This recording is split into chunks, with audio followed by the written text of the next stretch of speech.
Hello everyone, welcome to the Lost Harbor. Welcome to the Rum and Harbor campaign specifically as well. My name is Nitsify, I am your DM. I'm not a player today. I know, crazy surprising. But we have a few people here who play as part of the pirates in this campaign. We do have Reed, who plays as Usagi. Hello, everybody. You can go check out his Moonchild demo. It will be in the description below. We have some links over there. Go check it out. Really good game. Thank you. You're welcome. You're welcome. We also have Toasted Ghost, aka Issa. You can go find her over on Twitch. You can go check out her link as well. I always forget to mention these things, but all these links to people are in the description if you ever want to go check them out. But she plays Ublex, the Plasmoid. Oh yeah, I was gonna say I play League of Legends, but I'm not League of Legends in this campaign. Yeah. Like you only play guy. I forgot his name already. I was gonna say the Scorpion character. I don't remember his name. Scorpion? Yeah, the Scorpion. He's like a purple scorpion and he like bites people Oh, to heal. Skarner! Yeah, Skarner. That's not my main, but... Yeah, I know. Yeah. But I don't think he's anybody's main. You know one League of Legends character that nobody plays. Yeah, because he sucks. So what? No. We have Shadowcat Anya, who plays Lendry, aka Kirla. Hello. And we also have Acrid, the little melting boy over behind the counter. He plays Loki. Hello. And we're Acrid does not feel well today. Yeah, he's got a bit of a fever. Just a little bit of a fever. I asked if he wanted to cancel session. He said no, in like a very Squidward accent. It wasn't very French, but yeah, he might not be talking this much today. We'll see. Or he's gonna talk a lot and ruin himself. We'll find out. We'll find out. He's low energy, but he's trying his best. He's doing what he can. Yeah. Me when I'm me. Me when I'm me. Speaking of me when I'm me, we have me here, who's my peanut gallery. We have Chris Crash Games over on Twitch. Hello there. Yellow. As you guys may remember, in the last episode, you guys got to go around the casino, got to get a bunch of money by gambling around in Genesis Casino. And you also got to meet up with a certain old ally of Loki. As you got to meet not just the quartermaster of Genesis, Shirenless, but also you got to meet Genesis himself. And you also got some gifts from Genesis, kind of as a don't cause me problems and we can work together type of thing, kind of. To the best of what he can do for y'all, considering he's trying to also lay low with the Navy currently. That essentially benefit what he plans to do in the future. But that being said, alarms went off at the beginning of the session as Genesis and Shirenless basically went through the elevator out of the office and upwards to try and go see what was going on, go deal with the problem. You guys were told to stay in the office because you guys were guests, and they're trying to be, polite, because normally you don't send guests to go fight your fights. However, got a little bit on the unlucky side as someone managed to break through the docking area for Genesis' ship area, where normally he privately parks his personal fleet ship.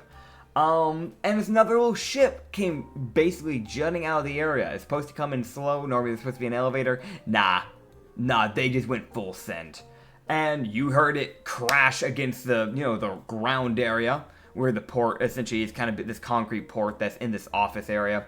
And then you just heard just a little voice line of a man saying, "It's time to steal." And Oh, great. we're actually going to kick this in. As you guys are essentially, in a weird way, getting caught in something where these people are probably expecting to deal with Genesis. Instead, they're dealing with you guys. Oh, great. Oh, yeah. But Unfortunate for them. unfortunate for them indeed. As the man that you could hear speaking and popping his head above the ground, I want to go over to NPC visual. Is it a mole man? No mole man. I'm sorry to say. But if you want to, you could call him a mole just to be insulting. You're looking at this human with this kind of blackish grayish hair that's put up in a ponytail, very a lot of bags underneath the eyes, kind of like sleepy, soulless black eyes, yellow scarf, blue tunic, kind of like a white long sleeve undershirt coming out from the blue shirt, tunics underneath area because it's short sleeve. These brown leather gloves and black pants, like a brown leather strap going across the chest and a brown leather strap going across the waist as a belt that also acts as a satchel area. You can see that he's already seeming to create some form of like purplish, blackish magic from his right hand. And it doesn't take for long after he says, time to get this started, essentially. I know the line keeps changing, but it's also because I, with my amazing memory, can't remember the exact line, but you get the idea. Yeah, you can see that as he starts doing that, he would start to form this, like, black wraith that has this, like, black hood, black created body. It's missing a lower half, so it just has, like, the upper half, but it seems to be floating off the ground with a black flame, with a purple flame kind of imbuing in, like, its core area of where its body cracks and basically seeping out. So you're looking at, like, a skeleton-ish body. As you just see him just kind of look around and just kind of look amongst the group and just go, well, this isn't quite what I was expecting. Well, better for me. Deals guards than Genesis himself. Oh, boy. Oh, where is this guy? He is directly on the boat. I'm going to actually be getting up the tokens here in a second, so you can actually see exactly where he's at. But in the meantime, while I'm getting these tokens up, you can... I'm sorry, I have to post this. Give me a second. Okay, okay. It's perfectly applicable. Yeah, no, you're good. Well, you post that because literally nobody else can see it on the podcast. This must be the work of an enemy stand! JoJo reference. I don't get it. You can't have a guy that you can't have a guy accompanied by a spectral like buff man and expect me not to say that. Fair enough. That's just all of JoJo. Yeah, no, that is completely fair. That being said, as you guys can go and roll me your group initiatives, two of you may choose to roll your group initiative. So, whatever two people want to do so, may do so for your group. Kirla's initiative sucks ass. I got +8. Let's go, baby. Here we go. I'll roll. Come on.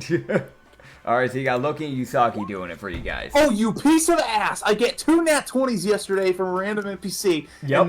and now this. Yeah, it was both against me, by the way, guys. I just want to put that out there. Yeah, I think there's a little bit of other bias. campaign, yeah. Yeah. I'm so annoyed because I blew all my gun rolls! Yep, that's what always happens with DMing, man. That's how it always goes. Damn it! Alright, and then...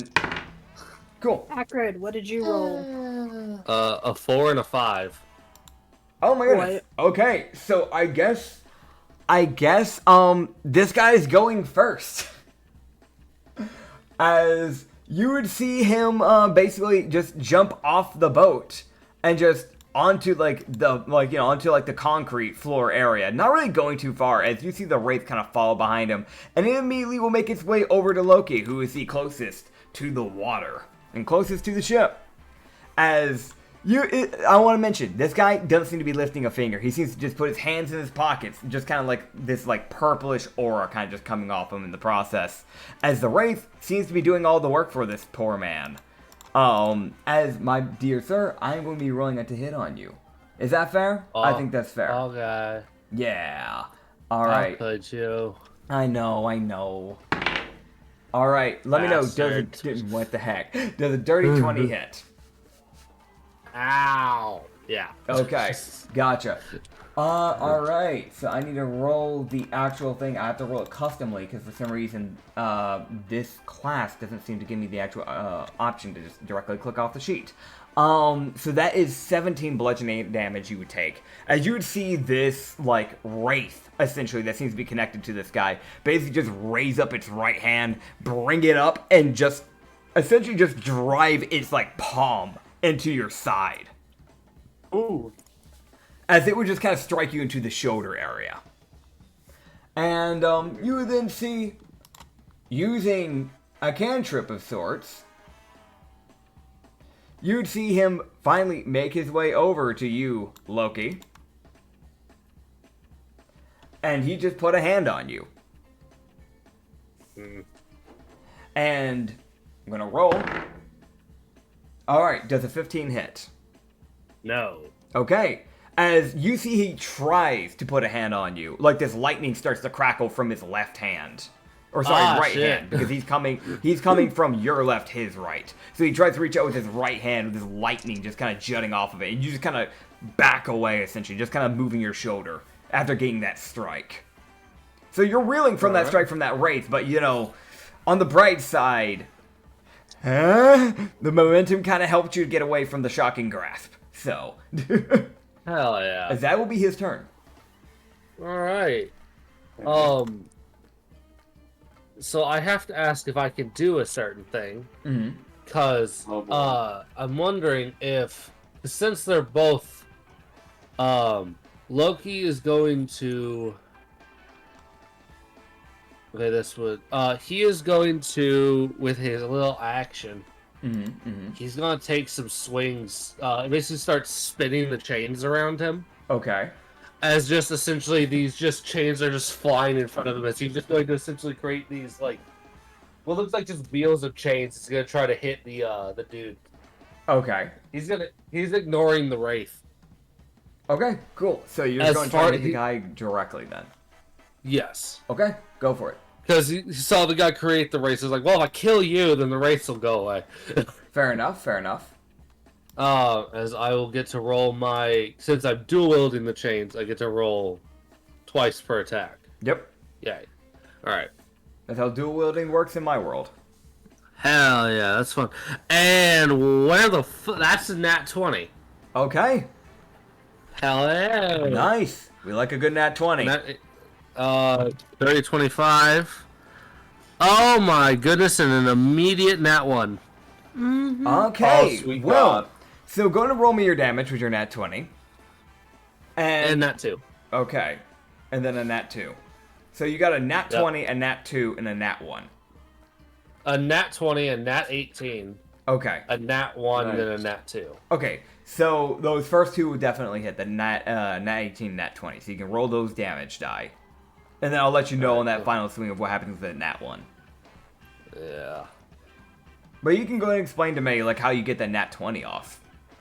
So essentially, what Loki is doing is he's causing the chains to spin around him. As he's essentially just like spinning the chains like in two wheels on each side of him. Yeah. As he essentially is just bringing the chains down basically onto the guy's shoulders. Okay. Gotcha. But I also can see that the chain has a good shot of also getting caught on the table behind him. That's It's a fair. risk that I. Also, that's probably where that nat one comes into play. Well, it's about to be. I've got to roll something with it. Oh boy. Okay, gotcha. So it's gonna be But this one. I did get lucky in the way I rolled it. Okay. So the nat 20 rolled really high on the damage. Yeah.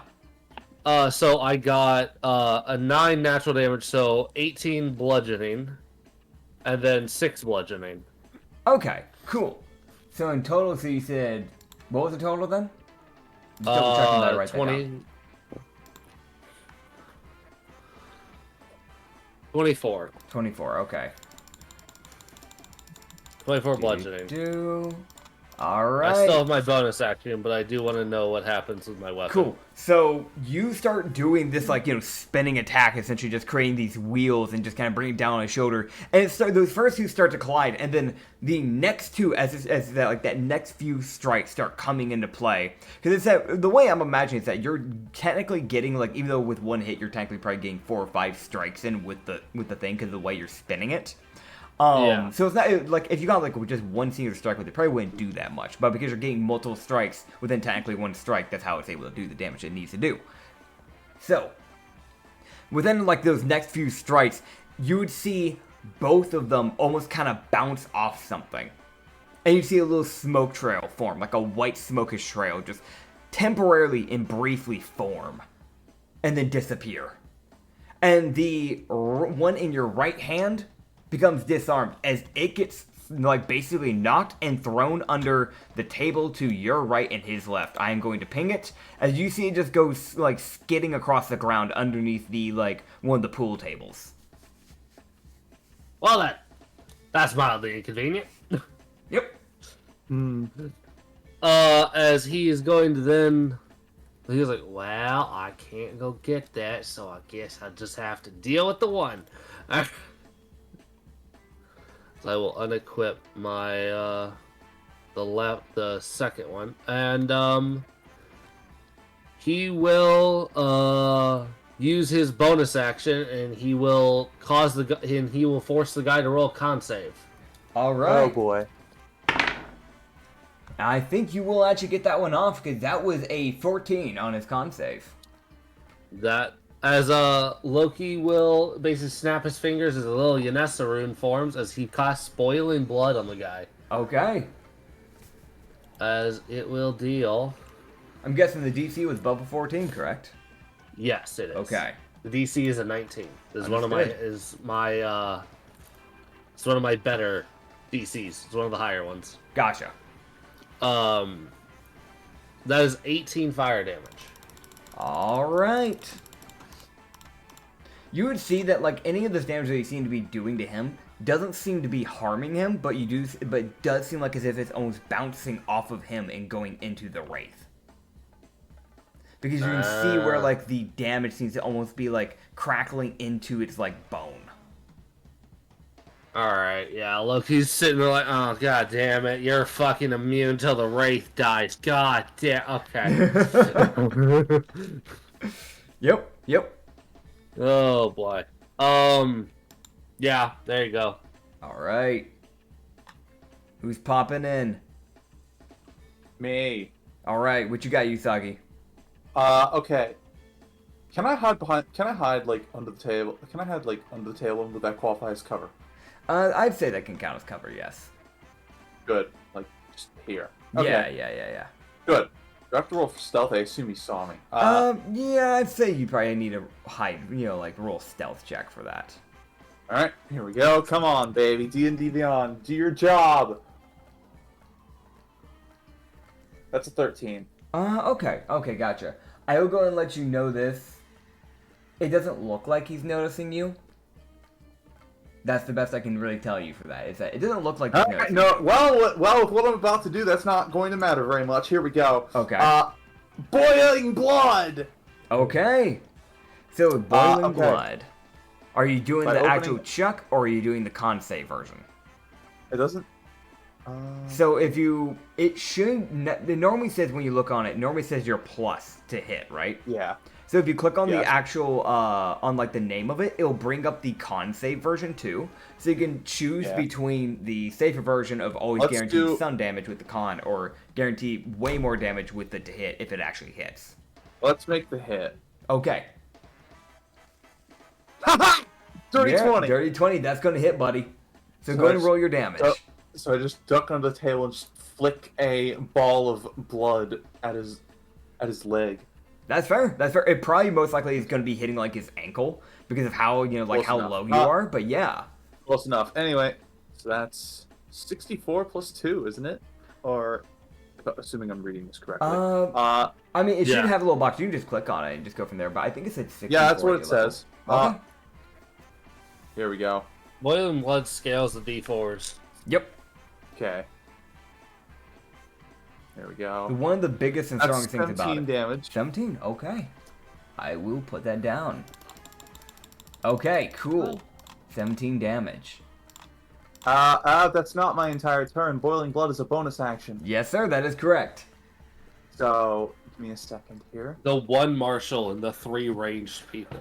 I can do martial, it's just I don't like to very often. That's right. Loki, as far as y'all can tell, he loves being in martial. Oh, good. Let's see. What else can I do here? What else can you do? I'm looking. Well, unfortunately, I can't get out from under the table, so I could always just pull out my short bow. True, that is an that option. I also have, and I think I'll just do that. Okay. And Shoot him in the toe! Shoot him in the knee! Kneecap him! Okay, here we go. I used to be an adventurer and I took an arrow to the knee. Why did I know you would say that? Anyway. Oh, crap. Okay, so the nat 1, I will roll. See what type happens. Am I gonna get grievously injured again? No, so here's what happens. You start to pull back on the bowstring, and it snaps. Oh. So your it's weapon's useless broken. now. Yeah, so when it comes to bow, again, I have a D4, I have... No, that's specific fine. things. I Yeah. can work with that. Okay, Oh, okay. God damn it. Okay. No, I'm not going to complain. I can work with this. Yeah. Bows are replaceable. Body parts are not. That's true. That's true. At least you didn't hit me. Yeah. That's also another possibility. You hit an ally by accident if they're, like, in the way. Yeah. Alright, so I think that would be boy. the end of your turn, correct? If I am correct on that. That's your action, your correct. bonus action. Okay. You know what? You still got some damage in, dude. You know, like, that's something. Yeah. Okay, who's going next? Lindry or Ublex? I have something I can do. Okay, let's hear it. He needs to roll a wisdom save, DC Alright. 14. He is going to fail that. He's not rolling very well. As Lindry is using suggestion. Okay.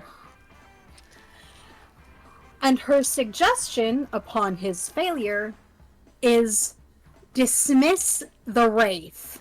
I should ask this with suggestion. What is the exact description of how it works? Because I just want to make sure it can be used properly in this exact connotations. Just because spells You are kind of touchy suggest a with course wording. of activity limited to a sentence or two and magically influence a creature you can see within range that can hear and understand you. Okay. Creatures can't be charmed creatures that can't be charmed and immune or are immune to this effect. The suggestion must be worded in such a manner as to make the course of action sound reasonable. Asking the creature to stab itself, throw itself onto a sphere, immolate itself, or do something that would obviously harm the target ends the spell. Okay. And when it completes your objective, is it dropped? Because that's something that would matter. I ask that because I know with some of these spells, they'll be like, yeah, once it's done, that's it. That's why I'm asking.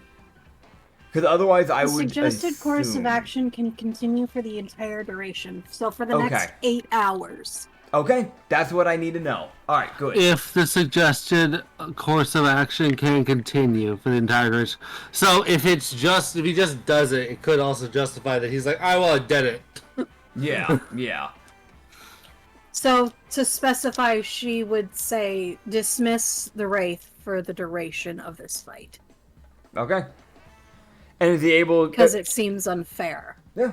One other thing I should be asking is that each turn does he roll a wisdom save? Or is this one of the spells that does not require that? Because I know there are some spells that will tell you to do that, and there are some spells where that's just it. If you or any of your companions damage the target, the spell ends. Okay. Understood.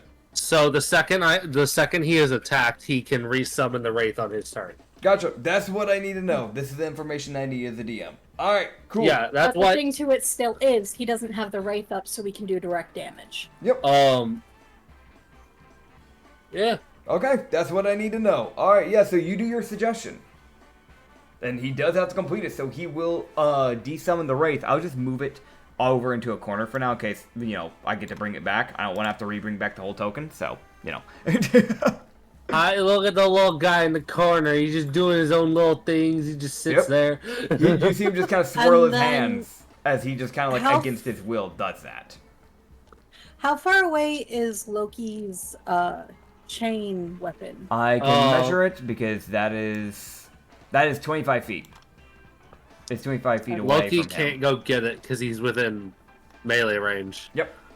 Okay, so I need to 10, 15, 20, 25, 30. Yep. She is measuring everybody, just so you know what's going on the map here.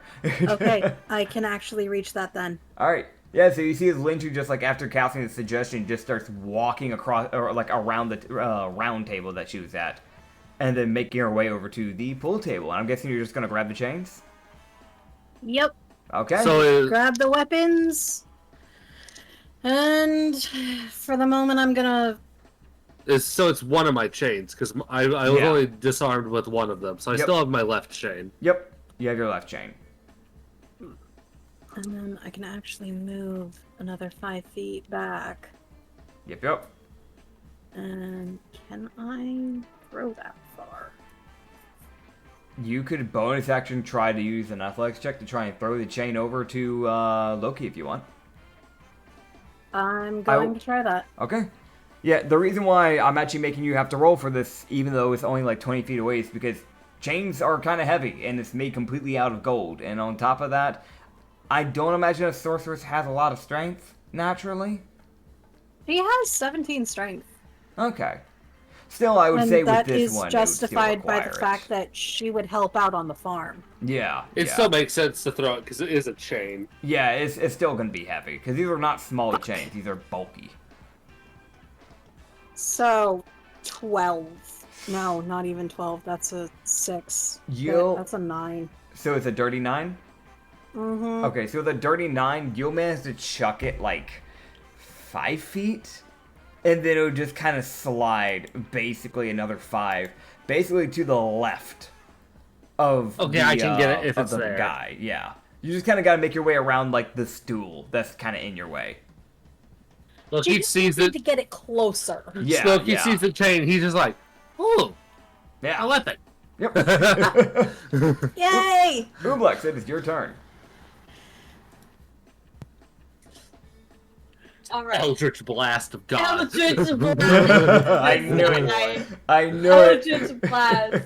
Go ahead. I love the idea. This one melee, dude. Just one melee that's being a nuisance, and then everyone else just open fire. All right, does that The hit? sorceress. Let me Dismiss see. them. 21. Let me roll something at you real quick. Gulp. It won't anymore. Yes. It won't yes, I'm anymore? saying not anymore, because as you shoot that first Eldritch Blast, fun little thing's gonna happen here. As you will see this blue tiefling come out of his stealth. Remember that white trail of smoke I mentioned before? Yeah, buddy. smoke, yeah. There Oh, was a reason. fuck. As you see this, like, bluish tiefling with a cigar or a cigarette in his mouth, blue horns that go slicked back, black hair, kind of like bluish, blackish hair, kind of slicked back, you know, a little bit to the side. Not very long, though. And, you know, he has this, like, black armor that seems to be padded across him despite being a rogue. He actually has some, like, iron armor. Oh, rogue, you say? Yeah, yeah. Oh. Rogue fight! Yep, and he has this like black scarf and black pants. He wears a lot of black, but for obvious reasons. But yeah, you can see that like as you shoot that blast, you see him just bring up this like scimitar and basically just knock the blast out of the way as he would spin it and just take out his little cigar or his little cigarette. Sorry, I keep calling it a cigar. Take out a cigarette, take a puff, and then give a wink, and then put it back in. Yo, what? Annoying piece of shit. That's annoying as fuck. Oh man. All right, well, Eldritch blast. You get multiple beams I per. unfortunately have one more Eldritch blast. All right, you got one more Eldritch Blast. You technically do. Go ahead and roll that other one. See what you get. Okay, I'm gonna retaliate at the tiefling because he's in the fucking way. fair. All right, let's see what you get. 23 hit. That will hit this time. Thank God. I'm guessing his AC is pretty high then. Perchance. Alright, rolling for damage. 7. 7. Damn. All right, I will apply that damage to him. As you do 7 like force damage, you just strike him just like against like his right shoulder, kind of near closer to where his heart would have been. What the fuck? Is there anything else you wish to do? I'm gonna like 5, 10, 15. She's counting everybody. I'm moving around, Okay, so you. and then I'm gonna aim for this guy again. So, just out of curiosity, as you change your angle to go from one side of the table, aka the enemy's left side and y'all's right side, to go to the opposite side. Oh, you go around the table. I was wondering, I thought you just go like around. crawled over the table. Oh my God. That's what I was gonna ask. I did not, I fear. Okay, so you did not leave a slime trail over the table. You went around the table like a well-mannered slime. And then you took I don't 2 know. more shots. I don't know why my brain just went to Ublex, like video games sliding under the table, like going real flat. Just Like half of Ublex is on top, half underneath, and just going. Oh, That's actually wild. kind of scary. That is kind of scary. But yeah, go and roll me your hits. Okay. One. don't hit me. I don't That think it's will a miss. hit. Okay. And 2. Oh, does That a will 25 hit. hit? Yeah, 25 will hit. So one of your Eldritch Blasts do hit when you after repositioning. As you do 13 go. force damage to him.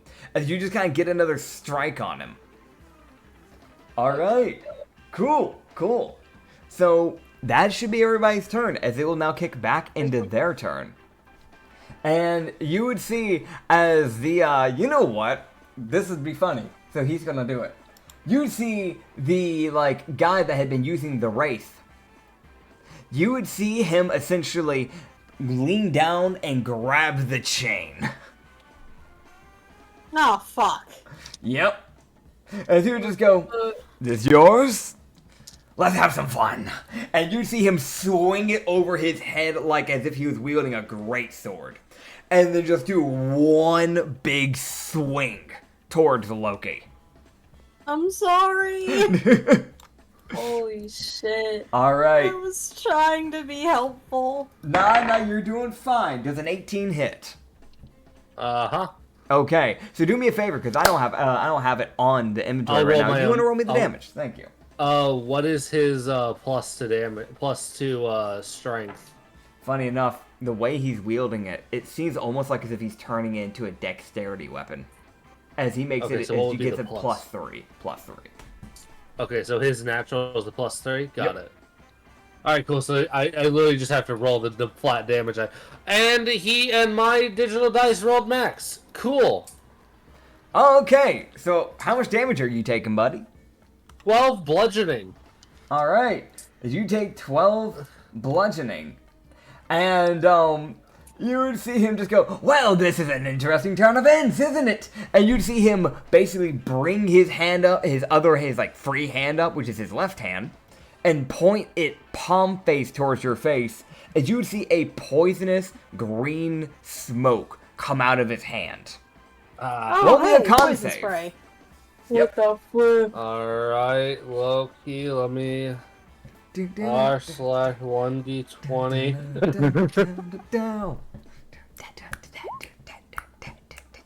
Nat 4. Okay, with a nat 4 13. making it into a dirty 13, you will take the 2d12 of poison damage. Ah! Poison Oh spray my spell. god, almost max. What the As you take 22 Yo. poison damage. As like, you 20. inhale this after getting you get struck with this chain, right? And like, you like take a breath in of like, oh my god, like it just like, it knocks a bit of that breath out of you. So you open your mouth to try and like catch like some form of breath. And that poison just comes right into your mouth. As it just goes straight into your immune system. And it starts going through your veins, doing 22 poison damage. So what everyone would see is Loki would fall to a knee. Whew. As he still is fine, he still has health, but everyone would start see Loki start shaking. Uh-oh. Okay. As he just goes, shit. That is not good, I fear. Yep. And then you would see the tiefling. Buddy, make a decision. That's for the one that casts suggestion. That's the one underneath the table. Because he does know you're there. Okay. That's the little slime. You would see him look towards Kirla. Oh. And just spin his scimitar and just go, "You're a bit of a problem, aren't ya?" And you would see him essentially pick up the bar stool near the round table as he starts closing the distance. As you can see, left hand, scimitar, right hand, bar stool. Yeah, this guy's a left-handy, considering his main Oh, weapon's that's in me. his left hand. That's Yeah, me. dude, for real. Dude, I'm ambidextrous. I was It's born funny, we have so left-handed. much in common. Dude. Oh, First rhythm games, now this. As Oh, it's a lot more than this rhythm game. yeah. I'm just like, using point of reference.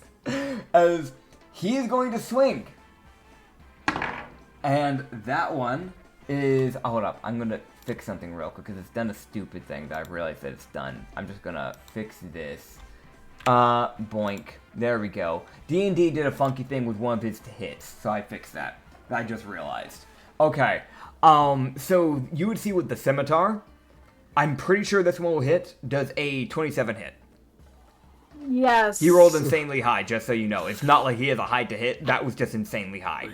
And then... That is more than double my AC. Yeah, and then a 24. Again, he's rolling weirdly high. I apologize. Yeah. Okay. That hits. Okay, cool. As you see him basically take a swing with the scimitar, slash you across, like, the chest, and then bring the stool up right after, like a, uppercut, essentially, and just slam it into your chin. Okay. Yeah. So, fun fact. Because of the crystallic serpentine staff, because I have it equipped and attuned, the little serpent that hangs around the top of it lashes out every time I take damage, dealing 1d6 piercing. Okay. Now, if I remember correctly, does it have a to hit or a save? Or does it just happen? It just happens. Okay, so go ahead and do it. Should anyone strike you while it's equipped and attuned, it will lash out, dealing 1d6 piercing.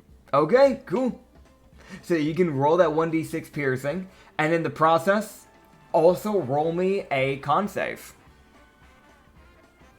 I'm actually really good at con saves. Alright. You got this. Okay, so that's the piercing damage that he takes. He takes all of 1. Okay, he takes all of 1 piercing snake. damage. As this little, like, Holy crystalline... shit! Oh, what'd you get? 21 for the con save! Okay, you beat it. You beat the DC. So you don't get stunned, meaning you don't get sneak attack damage. So you take the 10 slashing damage from the scimitar, and then I'm going to roll physically, because the bar stool is a custom, just on-the-spot weapon here from him, as the bar stool will do 7 bludgeoning damage. Oof. As, you take a total of 17 in total. But you don't get stunned, meaning no sneak attack, which is good for you. And, fuck. Yeah. As you would see him just kind of, like, not use his bonus action. As that will be the end of the enemy's turn, as it's back to Yell. Actually, right as it starts hitting Yell's turn, you start hearing, for anybody that's facing forward, so like Usagi, you're facing directly forward, so I'd say you probably have the best chance of seeing this. You can see from underneath the table a little blur come blitzing down, like, over the water, and then you hear a splash. What the fuck? You can roll me, if you want, a perception check. Fucking, I have +7. Come on! You got this, dude. And I have advantage on these. There we go. That's 26, baby! With a 26, you can see the thing that fell into the water was a very angry pike. Oh! Hi, Pike! He'll be fine. Yep. You there's a little bit of blood that comes up, but you can tell that dive was intentional, and there is a weapon in his hand. God. Mike has chosen violence. Got it. Yep. Oh god, my possibly girlfriend is still out in the stupid casino. Oh no. Yep. Ah, All right. damn it, It's y'all's turn, as you can see Pike rearing out of the water, lifting his spear and aiming. Hi, Pie. Oh man. So, I sent you a message on what's happening. It's Okay.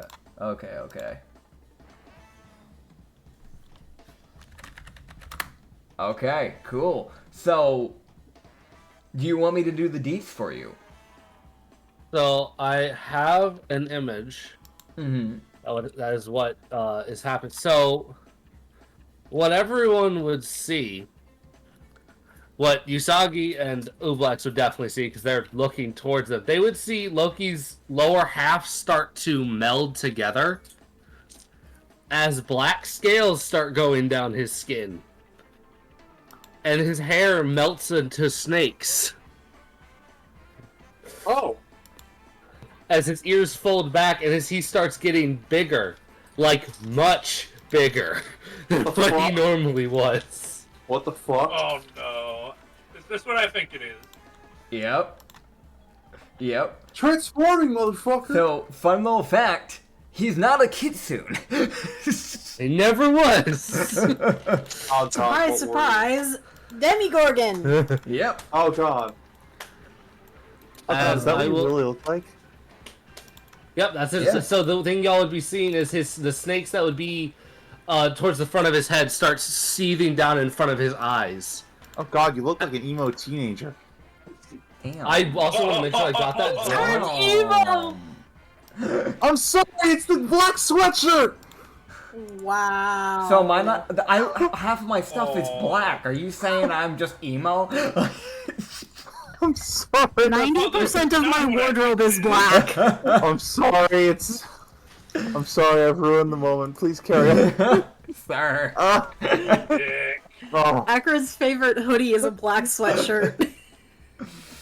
I wear a lot of black. Reed, I'm on my way. I'm packing up my car. I'll see you in 12 minutes, sir. No, I'm sorry!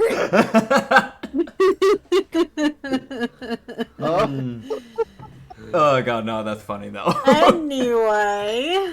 Yeah, so this is his actual height and size. Okay. Heck As yeah. Loki is 6'6" with a 9'5" long tail. Yep. As he is not a kitsune, he is a demigorgon. Damn. Yep.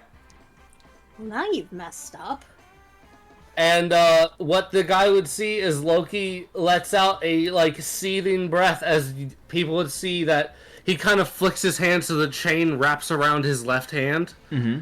And you would see him essentially punch both his arms down as magic would envelop his hands. All right. As he casts Adain's Furious Fist. No. And it's just going to start punching. Grand. Oh, That's a nat 19. Nat 19. 29. So this will break the suggestion. Keep in mind. But yeah. Yep. Yeah, you'll definitely hit him with a nat 19. And then with my second to hit, that is a nat 5, so that's a dirty 15. That will meet the AC of this guy. Okay. And I do need to know something. Alright, and Loki's going to use his one of his specials. Okay. As he's going to action surge. Okay. Oh boy. And he's going to take 2 more swings with his Adain's Furious Fist. Okay. He enters what is that is a dirty 21. Okay, that'll hit. And nat 18. Okay, that'll hit. Yay. All 4 of them hit. Yay. Yeah, they'll all hit. Hell yeah. Slash R. 8d10. 8d10, let's see Whoa. what you get. 48. 48. And you do 48 force damage, and you just start wailing on this pirate, and you see this guy go from perfectly fine to crippled. As you just start wailing on him, you're basically throwing a punch to the jaw. You strike him in the neck at one point. There's another punch to the gut, another punch to the jaw. You hit him like in the right temple. As you just start wailing on this guy, essentially with just force magic. Yeah. Yay. Yeah. As Loki, one of the big things I have in my head with Loki is the second he goes in Demigorgon, he starts trying to end the fight as quickly as possible. That's So fair. he brings out Adain's Furious Fist. Oh boy. Fair enough. Fair enough. No, he's not Goku. He's not Goku, no. He doesn't have that natural thirst for combat. He's more talkative than Goku. Oh man. But is that all for your turn? That is all I can do, yes. Okay. It's a bonus action to cast a spell. We'll just keep up the initiative from before, so Usagi. Alright. Just gonna... Actually, how many times can I do the blood? Boiling Blood doesn't have a charge. You can just do it. Okay, well, I'm just gonna attempt to blast this guy again. Okay, you doing a con save or you doing it to hit? To hit. Okay. Oh, you motherfucker. Yeah, as you do miss with this one, as you like chuck another like boiling blood, but like you accidentally shoot it a little bit more to the left this time, it just hits one of the legs of like the stool that's like in the way. Before you shot in between the legs, this time you hit one of the legs. Okay, well, I'm gonna shimmy over here and attempt to like stab this guy in the ankles. I love stealth since he would not know that I'm there. Like, I was under the table by the time he showed up. I mean, you had already rolled your stealth when you went under here. He hasn't swung at you or anything, so it's really the thing of I don't think Usagi would have a reason to roll stealth yet. But it's also whether or not he actually knows you're there, which is the type of thing, but you wouldn't know that till you've actually started fighting the guy, if that makes sense. Alright, here we go. Come on. Alright. Please let this work. Okay. Here we go. Let me roll the While you're rolling, I'm just going to quickly explain for people. The reason why I say that is because sneak attack normally procs off of catching an enemy off guard, by surprising them. So, like, even if you think that you've, caught someone off guard, when you actually strike them, that's really kind of the moment of truth. Because whether or not how they react to that strike is really whether or not you realize, oh, they knew, or oh, they didn't know type of thing a lot of times. So... Luckily, there's somebody within 5 feet of him. Yep, because that's the other fun thing. It doesn't matter if you're stealthing or not, you'll still get your sneak attack, because you are flanking, my dear friend. Cool. That's 22 to hit! Yep, with a 22 to hit, you will definitely hit this guy, and you'll get your sneak attack damage on top of it, because you are flanking. 1d8 plus 5. Here we go. Let me just roll my... Just 1 second. 3 plus 3d6. Oh, and remember my new ability for this with the sword. Yep. They have to make the DC 8 plus proficiency plus my proficiency 11 plus. Now I'm guessing you're using the charge, correct?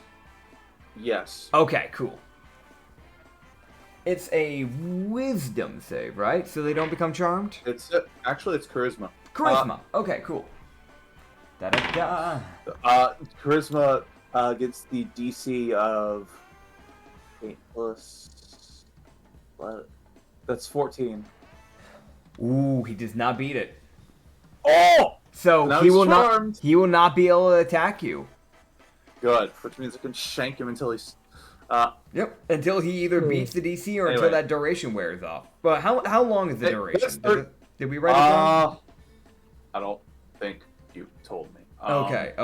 And then, after session, I'll throw you a proper duration eventually. If that is the case, then I messed up, and I'll let you know afterwards. But for now, we'll just say that's probably a minute duration. That's the typical common duration. So, yeah. Fine, okay. All right. Yeah, so that 23. Yeah, that's definitely going to do some damage. Is that the total damage? Good. Excellent. Okay. All right. That is all the damage he is taking. All right. Yeah, you do 23 damage to him as you just kind of slash him across the ankle.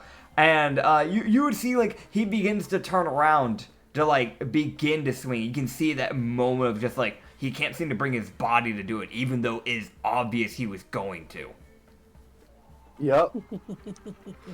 Because with that with a witch's charm put on there, it's not charm person, they're suddenly friendly to you, but towards us. It's more just that they literally cannot bring their body to swing. The magic is actively stopping them. That is the difference. So yeah. Oh yeah. As next up is Lindry. So because he is close range, and because I've actually made it a point that, she's practicing with close range. Yep. She's not completely helpless. Yep. Thankfully. She's going to pull her daggers. Okay. And she's going to attempt to stab him twice. All right. And use shocking grasp at the same time. Gotcha. Sorry, I had to stretch his token, Loki's token on the D&D map. Because technically with the tail, he takes up a 1x2 instead of a 1x1 now. So I had to stretch the token, and now it's just this ridiculous, no longer circle, but this like egg-shaped token. I am long. Oval! He is oval. Oh my god, that's amusing. I am long. Long. Way the long face. Oh man. God. Okay, but yeah. Yeah, anyway. Cool, I can now actually put Loki in the campaign he's supposed to be in. Yep. So, Paradaggers and Shocking Grasp. All right. Let's see what you roll. Which she's just kind of using the daggers as conduit type of thing. Okay, I gotcha. 13 That's gonna miss. and a dirty 20. That one will hit, barely. Okay. So, And which one was that one? Was that the shocking grasp or was that the daggers? that was the daggers. Okay, gotcha. But the Shocking Grasp, as I said, was kind of set up so that if the daggers hit, the Shocking Grasp would also hit. Oh, okay, I see what you're saying. Sorry, my brain was blanking on it. So you're using it more as like just like essentially just using it like an electro conduit, essentially. Just putting it into Yes. play. Okay. Yeah, I'm fine with you being creative on that. That is completely fine. My brain was going, yeah, it's a separate spell. No, I see what you're doing. Okay, yeah, I'm fine with that. So because the one hit, it's the dagger piercing as well as, oh my god, 14 shocking damage. Okay. 14 lightning and 2 piercing. Okay. Because unfortunately, that second dagger does not get her bonus to hit. All or right. Bonus damage. Yeah, so you see essentially like that first dagger, the one that misses, you see like you try and stab that one into like his left shoulder. But the problem that comes into play is that it just like hit like basically blinks off the metal. Like you just couldn't get it in between a good crevice or anything like that. Whereas the second one, instead of like trying to bring it into like the shoulder, you basically bring it into like his like right side of his ribs. And just kind of drag it in. I was going to say more into the gut area.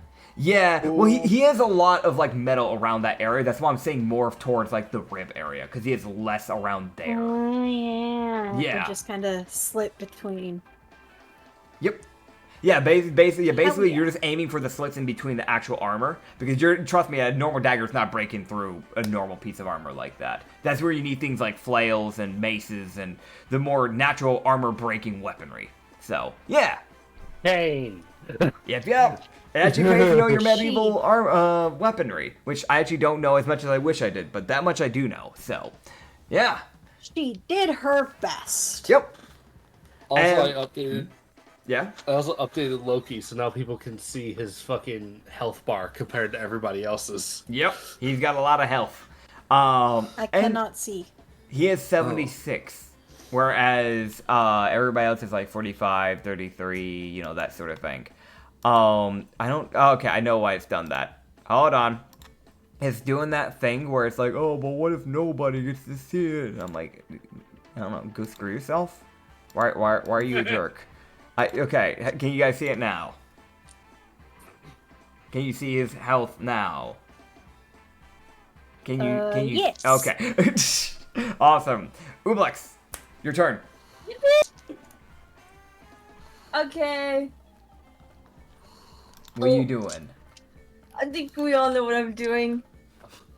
What are you doing? Eldritch Blast. Eldritch Blast, there it is. And you basically shoot over the Demigorgon, aka Loki, basically Oh trying my to God. nail this like guy that he's been wailing on. Yes. I'll be Okay, right here okay. for that. I'll be right here for that. So rather than like shooting over him, you basically like you start to shoot and you're like no, and then you like relocate yourself around and move closer to the water. Give me a second. Yeah, give me a Give me a second. second real quick. As you try to get a completely different angle. Hold on a minute. Yep. Ladies. Oh yeah. Alright, Eldritch Blast time. All right. Go ahead. That'll That's hit. 22 hit. That'll hit. Yeah. Roll your damage. 8 damage. Nice! So, how do you want to knock him out? Oh, Oh! He was at 5 health. shit. He was at 5 health. Oh my I want to understand. mention He's a. Uh-huh. he was a celestial summoner, just with a more like necrotic type of summon. I want to mention this is why I always encourage trying to come up with unique ideas, because using suggestion was one of the perfect counters for a character like this. So congrats on actually using your head. Holy It shit. pays to use your head in my fights. Trust me when I say that. Oh my bumble Oh, clap. I Yeah. wouldn't survive then. I'd like to fucking fight. Heck yeah. Alright, Chris enters the battle, y'all. He's No. nobody's Something to do with ally. that shit. Chris has entered the battle. Oh, So, no. I knew there was something to do with that shit. Oh boy. Alright. If I can ask, how much health did the Wraith have left? The Wraith still had 124. Oh fuck. Yup. Yeah, no, when Nitz mentioned that the other guy couldn't be hit while the Wraith was there, I'm like, okay, there's something to that. I need to get rid of that Wraith. Yeah. Like, now. Yep. I fucking knew it! Yeah. Celestial yeah. summoners don't have a lot of health, but the summons have a massive amount of health. So, yeah. Yeah. But let's get back to this. Ublex, how do you want to send this guy blasting into outer space like Team Rocket, buddy? Oh, Outer boy. space? Well, I don't think I'm sending him to outer space. I I mean, think you I'm can't. disintegrating him. Yeah, I okay. fear. Oh. Okay, so as you blast this like massive eldritch blast out of your mouth, right? You see his body, instead of like, you see it begin to start giving way from like the ground, but before he can really start entering the ground, because weirdly enough, this blast, like normally like you shoot a blast, it's like, you know, it's like the size of like a palm, something like this. This was a weirdly large ray. And, like, you shot it towards his upper half of his body. So that way, you know, Lindry wouldn't get caught in the crossfire. And also, you didn't want to get the pool table. As Not the you, pool you see his entire, like basically his, like, shoulders and up get, like, caught up in this beam. And when you finish, that entire part of his body is just gone. As his body falls to the floor and blood just comes out. Oh. Oh, bloody. I could have gone Bloody, non-lethal, bloody and I was murder. like, you said you wanted to disintegrate. I was like, okay, we're going for the kill then. Understood. You're gonna go lethal. Yeah, we went Oh my lethal. with God, this. God. This guy's dead, guys, so I'm just gonna go and get rid of that Celestial Wraith. There we go. The Wraith was cool, by the way. Yeah, thank you. I really like that Wraith. Too bad the rate didn't last that long. Yeah, it is what it is. It is what it is. You still have another, you still have what, you still have like another thing you can do, right? Yup. Yeah. I'm sending it to Three the more guy that beans. took my first Eldritch Blast, you bitch. Alright, as you start aiming it at the Big rogue, Let's go. see what you can do. Alright. It was a 25 hit. Let me see, he's gonna use his Overwatch ability. 'Cause Overwatch. that's a little custom thing that he has. He can, once per turn, he can try to block an attack. That's what he did with the chains. And that's what he did with with one of the other attacks before. So, he will barely manage to get his sword up in time, as he will once again knock away one of your blasts, as he just kind of turns away from Lindry after getting stabbed, like hearing like the blast and the fall of the body, and just swing around and knock one of the like blast out the way. I'm giving 2 more. Alright. Ah. You got it. I'm You got it. fucking excited. I'm sending more. I was right. I'm not. 21. Yeah, that'll hit, buddy. Let's Oh, go. Oh, let's go, dude. 13 damage. 13. All right. Alright, I got one more. Nice. As you get this guy into a bloody state with that next strike, as it just kind of hits him like in the chest, kind of like denting in his armor, and with a nat 20, roll your damage. Oh my As God. you center mass this guy, like you hit him like kind of like closer to like the middle, like the like leftish middle area of his chest. The next one comes and yes. directly center masses his chest. What do I do with the nat 20 again? Is it that double? Yeah. Like, So you roll your damage and then we double it. So you Okay, instead of doing that's 7, you'll do 14. 14. As you do 14 force damage, as you just like you put 2 huge dents into this dude's armor essentially, with those like strikes. Holy shit. As That, Fuck as much as I'd like to be yes. like, that's the end of our y'all's turn, you see Pike get to, like, essentially launch that spear of his.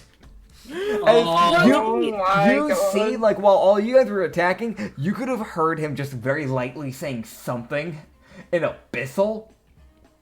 He was casting guidance on himself. Oh my god. As he gets to add a d4 onto his attack roll. So, that's was a natural 14, that's a +3 onto it from the guidance, and then it's a +7 with his spear. That's definitely hitting. I'm just gonna let you know that is definitely hitting.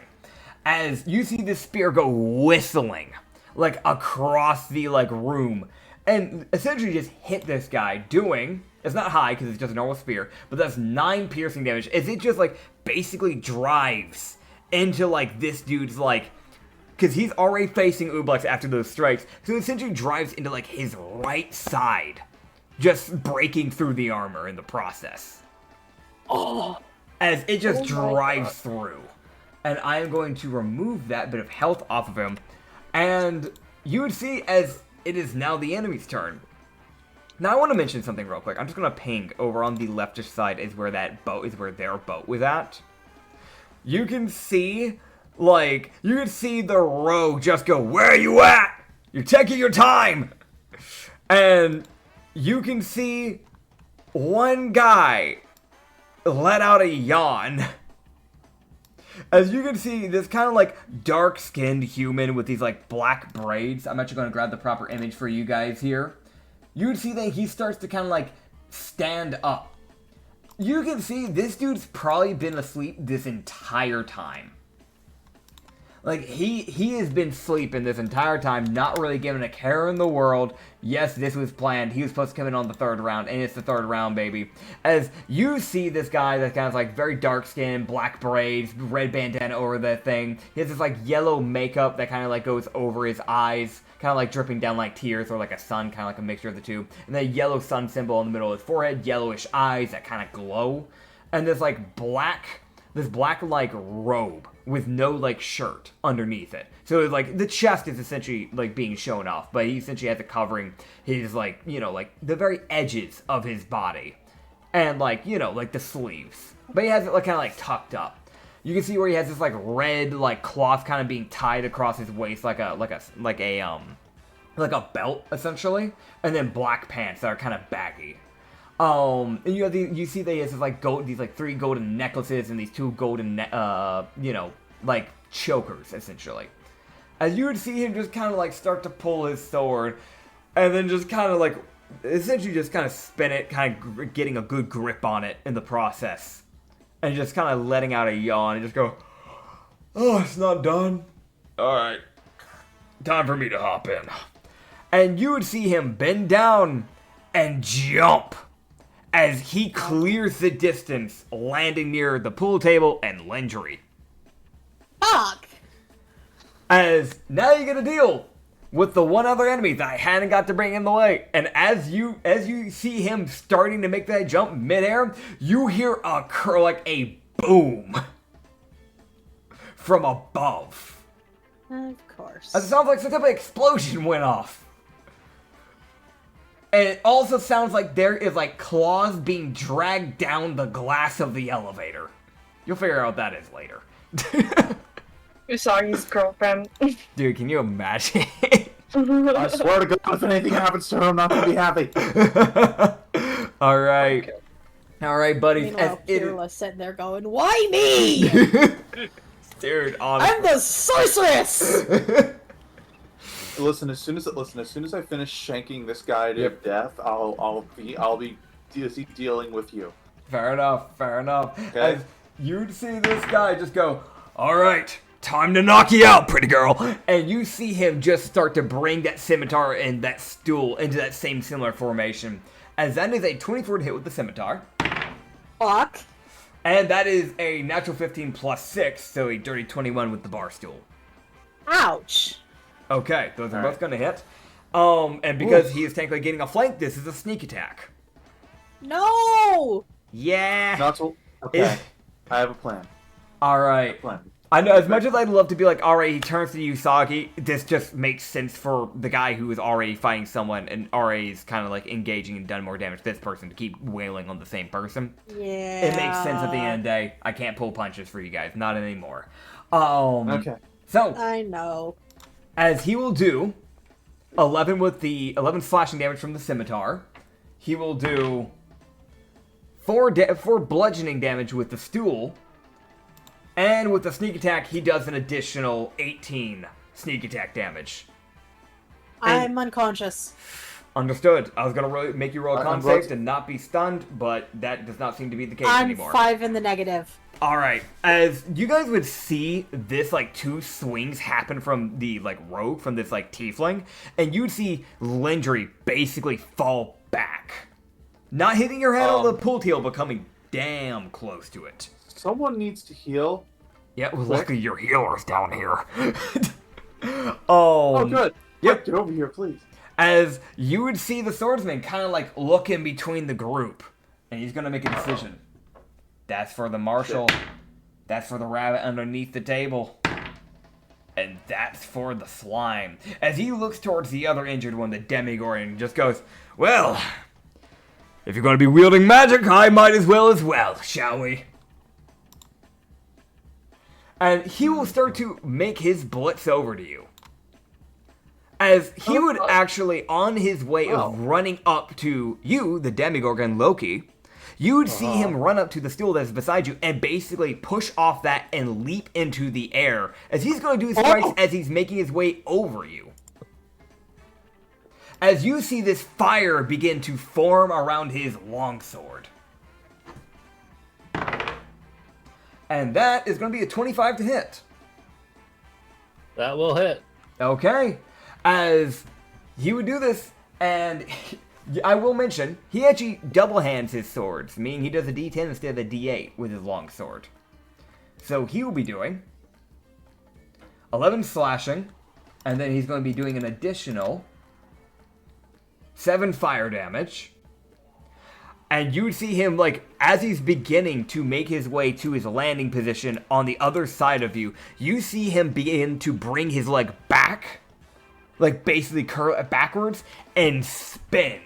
As he starts to use his bonus action to do a thing called Crusader Kick. As he creates this, like, almost like a, like, radiant, like, fire that, like, launches from his, like, foot. As it creates this, like, line of fire that goes crossing through the air. Because even after it either misses or collides with its target, it'll continue to go the extra, like, 10 feet past him. As he does his little AoE attack. So, I'm going to roll his to hit here. See if he actually hits you in the process. I don't think this will hit you, but this is a 13 to hit. That will miss. Alright. As he misses his kick. And you see him spin around and just go, alright, here's round 2! And you'd see him bring that longsword up one more time. Yep. And that... Okay. As that will be a 15 to hit. Does that hit? No. Okay. So essentially, you managed to barely bring up one of the Adam's Furious Fist hands, essentially up just fast enough to knock it out of the way. And since you have that, like, force magic basically wrapping around your hand, you're able to avoid not taking that fire damage while shoving it out of the way, essentially. And I do have a chain on one of my hands, so I likely use that as well. Yep. Hell yeah.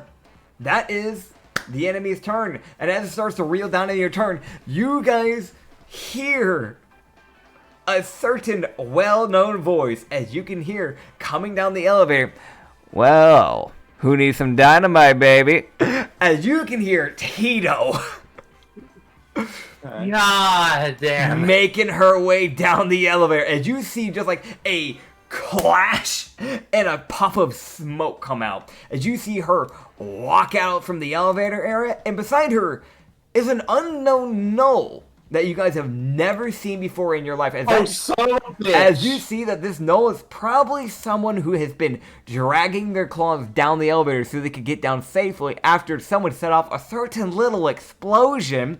Wait a minute. I'm gonna actually explain, describe this little note. What you got? No, What's up? continue. Okay. So you can see, she is a unit of a person because she is full muscle. This lady is full blown muscle. You're looking at this woman Noel. She stands at 6.5 feet tall. You're looking at these yellow eyes, black eyebrows, this kind of like blondish, dirty blondish, fur that goes across her body with these black spots. And she has this mane that starts on the top of her head and goes back, basically going down to her shoulders. It's this very bushy, curly, messy hair. She has this darkish orange, kind of like a musty orange almost, just because it's probably seen its better days. It's kind of dulled out a bit. That's kind of wrapped around it. She wears this white tank top with no sleeves, that sort of thing, because that's what a tank top does. But it's very form fitting. And then on top of that, you can see this it's essentially a dark brown but kind of torn up pair of shorts. But it's a little bit more tribal-ish. It's kind of desert-like. The closest type of shorts you're gonna see for a desert knoll that you would normally see. And 2 leather belts that go across her waist that seem to have a bunch of random tools. And you can see these wrappings across her wrists. But she is a massive knoll. You see a knoll has entered the fray with Tito. Is this what I think it is?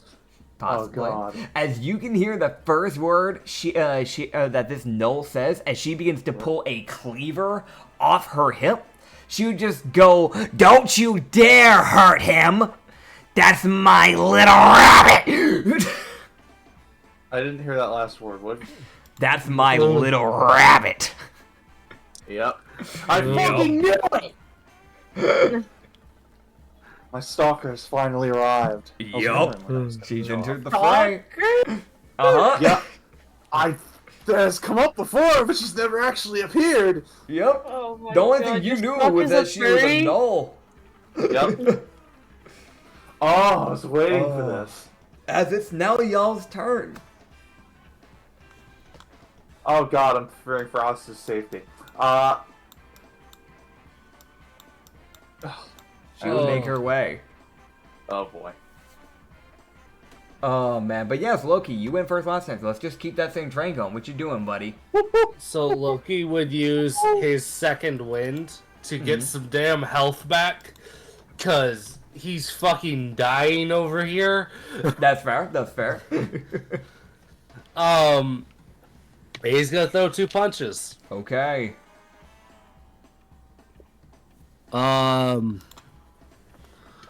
That is a nat 7. That will miss. But I need to check what my plus is. I have a plus 10, so that's a dirty 17. Dirty 17. That will... Oh, did I equip his armor? I didn't. Because he doesn't wear armor. Okay, yeah, no, that'll hit. Fucking man. Yeah, no, Loki has really good pluses with his magic. Yeah, no, Like, that's he's- fair, that's fair. Loki, weirdly enough, he's better off using his damn magic than he is his actual weapons. That's fair. And then that 20. Yeah, that'll hit. That'll definitely hit. Hell yeah. First hit, it's non-crit. 13 force damage. Okay. And 16 force damage from the crit. But that's already doubled. Okay, gotcha. Yeah, as you just start wailing on this guy. Yeah. Alright. So, yeah, you just, I can't really say much else on it. It's kind of that thing of, you kind of just do those, repeated strikes that you did on the other guy, essentially. Just kind of, one to the cheekbone, one to, the gut, essentially, to try and knock out some air in the process. Yeah. Yeah. As next up is Usagi. Yep. I got a crit. Hell yeah. You got a crit. So what are you doing? Okay.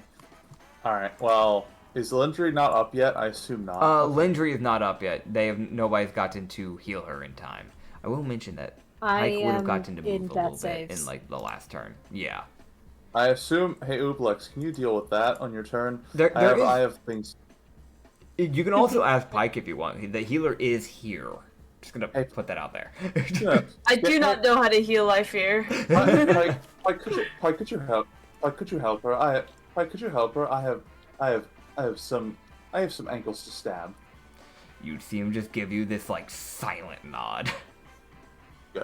Good, thank you. I'll talk to her in a minute. All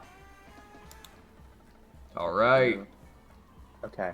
I realize that this is putting me directly in the line of fire, but I'm doing this to. You thought he's out from underneath the table. He came out. Yeah. Oh look. That's really no way to treat a lady. Shanks. Okay, so you ran up to the swordsman, says that, and shanks him. He hasn't Or at attacked least a woman, attempts by to. the way. Actually, no, he has. No, has he? No. He did. The rogue got to, and all he did was assist on the flank. Okay, well he didn't. Yeah. Okay, well yeah. it's just a general term. Yeah, Anyway, yeah. okay. Well, What are I you gonna figure take out? I figure this guy's more threatening. I'll deal with the rogue in a second. Fair enough. Fair enough. There we go. Come on. Hit. Please. Oh, well, first, let's, let's deal with that. Come on, baby. +8. That's 26 to hit. That'll hit. That'll hit. And with sneak attack, All right. go. Let's get that damage in, buddy. There we go. That's 24 damage. 24 damage. Nice, dude.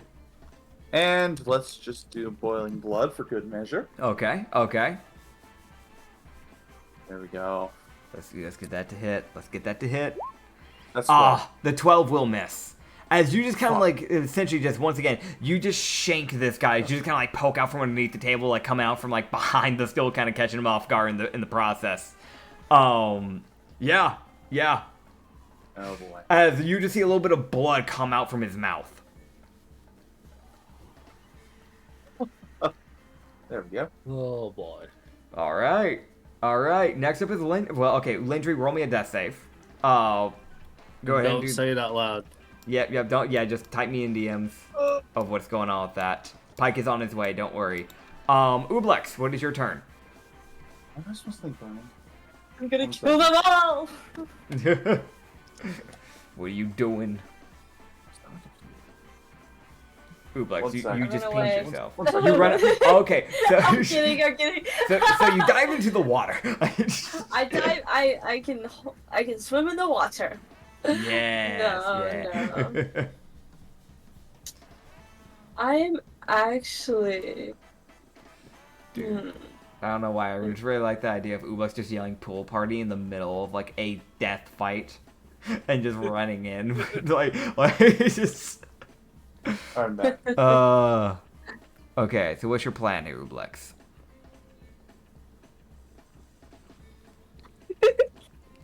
Oh boy, she's giggling.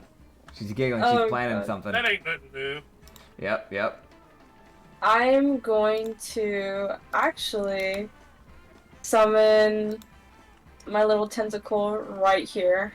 Okay. So you summon your little tentacle, like you basically close up the distance on this like swordsman as you just kind of summon your little tentacle like right beside you. You guys are kind of just cornering this guy like in every direction. Yeah, I'm getting your tentacle token. I'm putting it right there for you. All right. So what's happening as you summon your little tentacle? I am going to use it. After I summon it, I'll use my bonus action to strike at him. Okay. I'm really bad with names.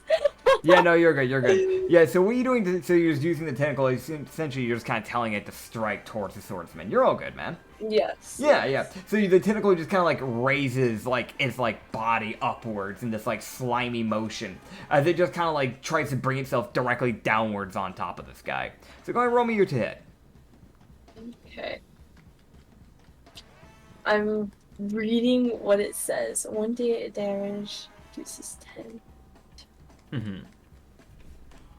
Oh. You got this. That's so cool.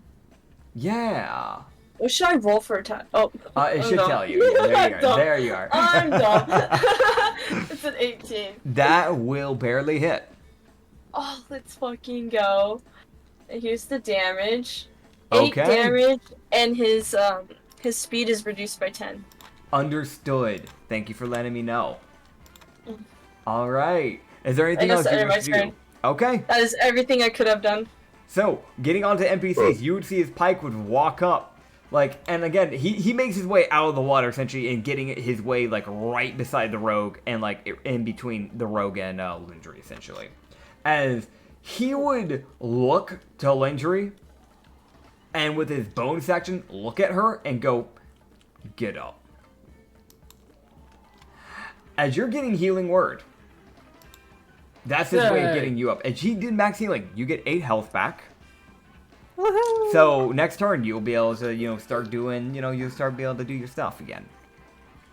But yeah, it is that thing of like, just, you were like knocked out and the only thing you heard in between the void was just a simple get up from Pike. Oh boy. I have 3 health and a Yep. dream. Yeah, as you would see Pike look over to the tiefling and just go, I don't need a weapon in case you're wondering. As you see him lunge. As his only weapon normally is a spear. He tossed that a bit ago. That's gonna hit. As you see him dig his rows of Grieger teeth into the neck of the tiefling. As that's gonna do 12 piercing damage. Holy shit. As he bites into this like tiefling's neck, and you can see his like this tiefling's knees just kind of buckle as he almost like gives way on this bite. As you see you see that bite happen, and you see Pike basically just like tear back after that. As you can see this like where the bite mark was, and then where he dragged his teeth down the neck, as like this blood is just trickling down the neck now. As you would see the Knoll use their last little 5 feet of movement, come around from the other side of the tiefling, raise this like, I want to mention, this cleaver's not small. It is like a 3-foot long like blade. It's a butcher's cleaver, everybody. A butcher's cleaver. Sure. Oh, I love using those. Yeah. Oh, wait, what the hell? Why is her hit so high? Oh, I know why. Okay. Yep. Oh, okay. So, with the dirty 25 to hit, yeah, she does 18 slashing damage, which, okay, buddy. Okay, are you going for lethal or non-lethal? Yeah, that checks. You see her bring this cleaver up above her head and swing horizontally as she just cuts the neck off of this guy. Oh boy. She cuts his head off. As you see the tiefling fall to the floor, dead. Oh my. As yeah, he's dead.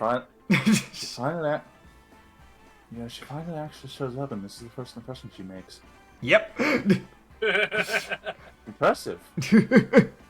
It's I mean, finally. the other bastard got fucking vaporized. Yeah. So I mean, Yeah. I know, but And you Oh. saw, you're gonna hear wait, Tito I just have an kind of. idea. Oh boy, we're about to get another idea.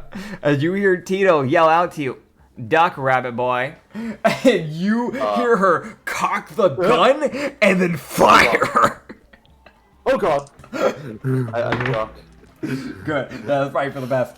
As she will barely hit his AC. She meets the AC.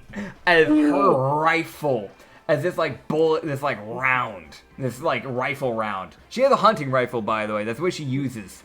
As it just like nails the swordsman in the shoulder, dealing, oh my god, almost max damage. That was a 9 and a 10. It's a 2d10. She does 23 piercing damage to the swordsman. As you can see him almost pass out. As you see him begin to lean to the left where the tentacle is at, and you see his body stop. and you see his pupils that were rolling back start to come backwards again. Start to come back to being. As you would see him lean back up. And you can see his, like, naturally, like, pretty upward body, like, posture, kind of go more to a, like, slumping forward. As it turns to his turn. As he would just look and go, well, always wanted a good fight. Now I've got it. As you see him breathe in. Oh. And breathe out. As a exhale of fire comes out of his mouth. As it puts out a 15-foot cone. Not just putting the round table on fire, but both Usagi and Loki, you're going to need to roll me dex saves. I'm good at that. Yep. I'm not. 19, baby! 19, alright. 10. As a 19 and a 10. Alright, as... To be fair, I'm taking up 2 tiles. Yep, it's fair. So, Loki, you'll take full damage. Usagi, you'll take half. As I'm going to go ahead and roll the damage here. And that is going to be... boink. Let me see. What we get him? That is... Oh, he rolled almost minimum damage there. He rolled 2 nat 1s and a +5. So that's 7 plus... I'm checking which modifier this uses. Okay, 7 plus 5. Uncanny dodge. You know, I was gonna use uncanny dodge, but there's no point. Fair enough. As you'll take 12 fire damage, Loki, and you'll take 6, Usagi. And you see that it almost looks as if a bit of his wounds begin to close. Oh, as great. he is a modified version of, a very well-known, fighter's healing ability. Certain little thing. He'll heal a little bit extra. So I'm going to type in and put in his healing that he got back onto his health. Alright. And then you would see him bring his sword up. And you would see almost as if it has become more engulfed with fire than normal. Almost as if he's pumping fire into that sword. And you kind of realize as he begins to swing his sword, this isn't a human. This is a summer Eladrin. As the dreads brush out just the right way, you can see the ears. So most likely he had a little bit of that attunement to that fire. As he's able to amp up the fire on his sword, as you have hit his second phase. As he would swing. Okay, I have an easy solution to this. Yep. Don't forget to update your your health bars whenever you guys get it. Yeah, just making sure. Alright. As he would swing towards Ublex and the tentacle. As Oh, you're gonna try to swing at me. Yep. As he's doing almost like a cleave. As he's hitting essentially one of the open squares with Ublex and the tentacle in there. As that's I'm going to use engulf for the Cypher. Okay, you may do that. I'm gonna reach to grab him as he starts to swing. Okay, got you. Does a 17 hit, by the way? Yeah, 17 does hit, and I fear this engulf will fail. Okay, let me see. Make a dex save. Yep, he's got to make a dex save. All right. So also, let me roll the damage, and then we'll get into that. Otherwise, I'm gonna forget to. So. Okay. All right. He rolled minimum damage on his slash. That's 6 slashing. That's just sad. And then he will get an additional 7 fire damage, as he rolled almost minimum on all his fire damage rolls as well. So that's only 13 in total. 6 slashing, 7 fire. And he'll roll his dex save. That is, what was it? It was a 13 or was it 15? It's 15. Yeah. So he actually fails your dex save. Oh! Let's go. As, if I remember correctly, with Engulf, you just grapple onto his arm, right? Yeah, I will grapple onto him, and he will take acid damage, but I will have to roll for that. Okay. Is he properly stuck in a grapple, or is it just like you just get some damage on? I'm just double checking because it's been a hot minute since we got to use Engulf. Well, I remember it's a They grapple. are grappled. Okay. They are grappled. Cool. So he's going to use one of his other attacks to essentially try and shake you off. So what is your grapple DC? It should be mentioned because they did some changes. We're kind of running off that version. Your randomies, your unarmed strikes, there should be damage, grapple, shove. On your grapple, it should tell you what your DC is, which should be an 8 plus your proficiency plus your strength. Mm.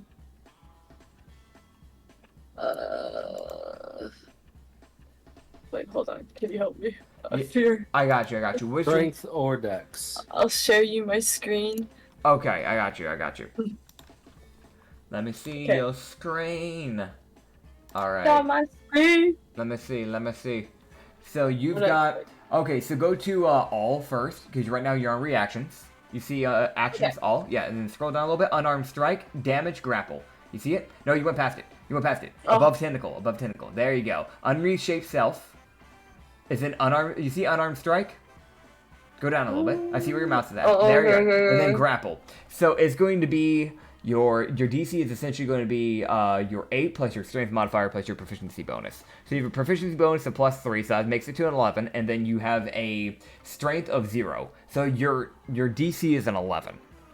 Okay, cool. Yeah, if you want to, That's you so can always cool. write that down in notes so you don't have to keep like Yeah, reminding yourself. yeah. But yeah, so he's going to roll essentially to try and beat that. And that is a nat 15, so he will break out of your grapple. But at the very least, you got some extra damage off, so that's always worth something at the end of the day.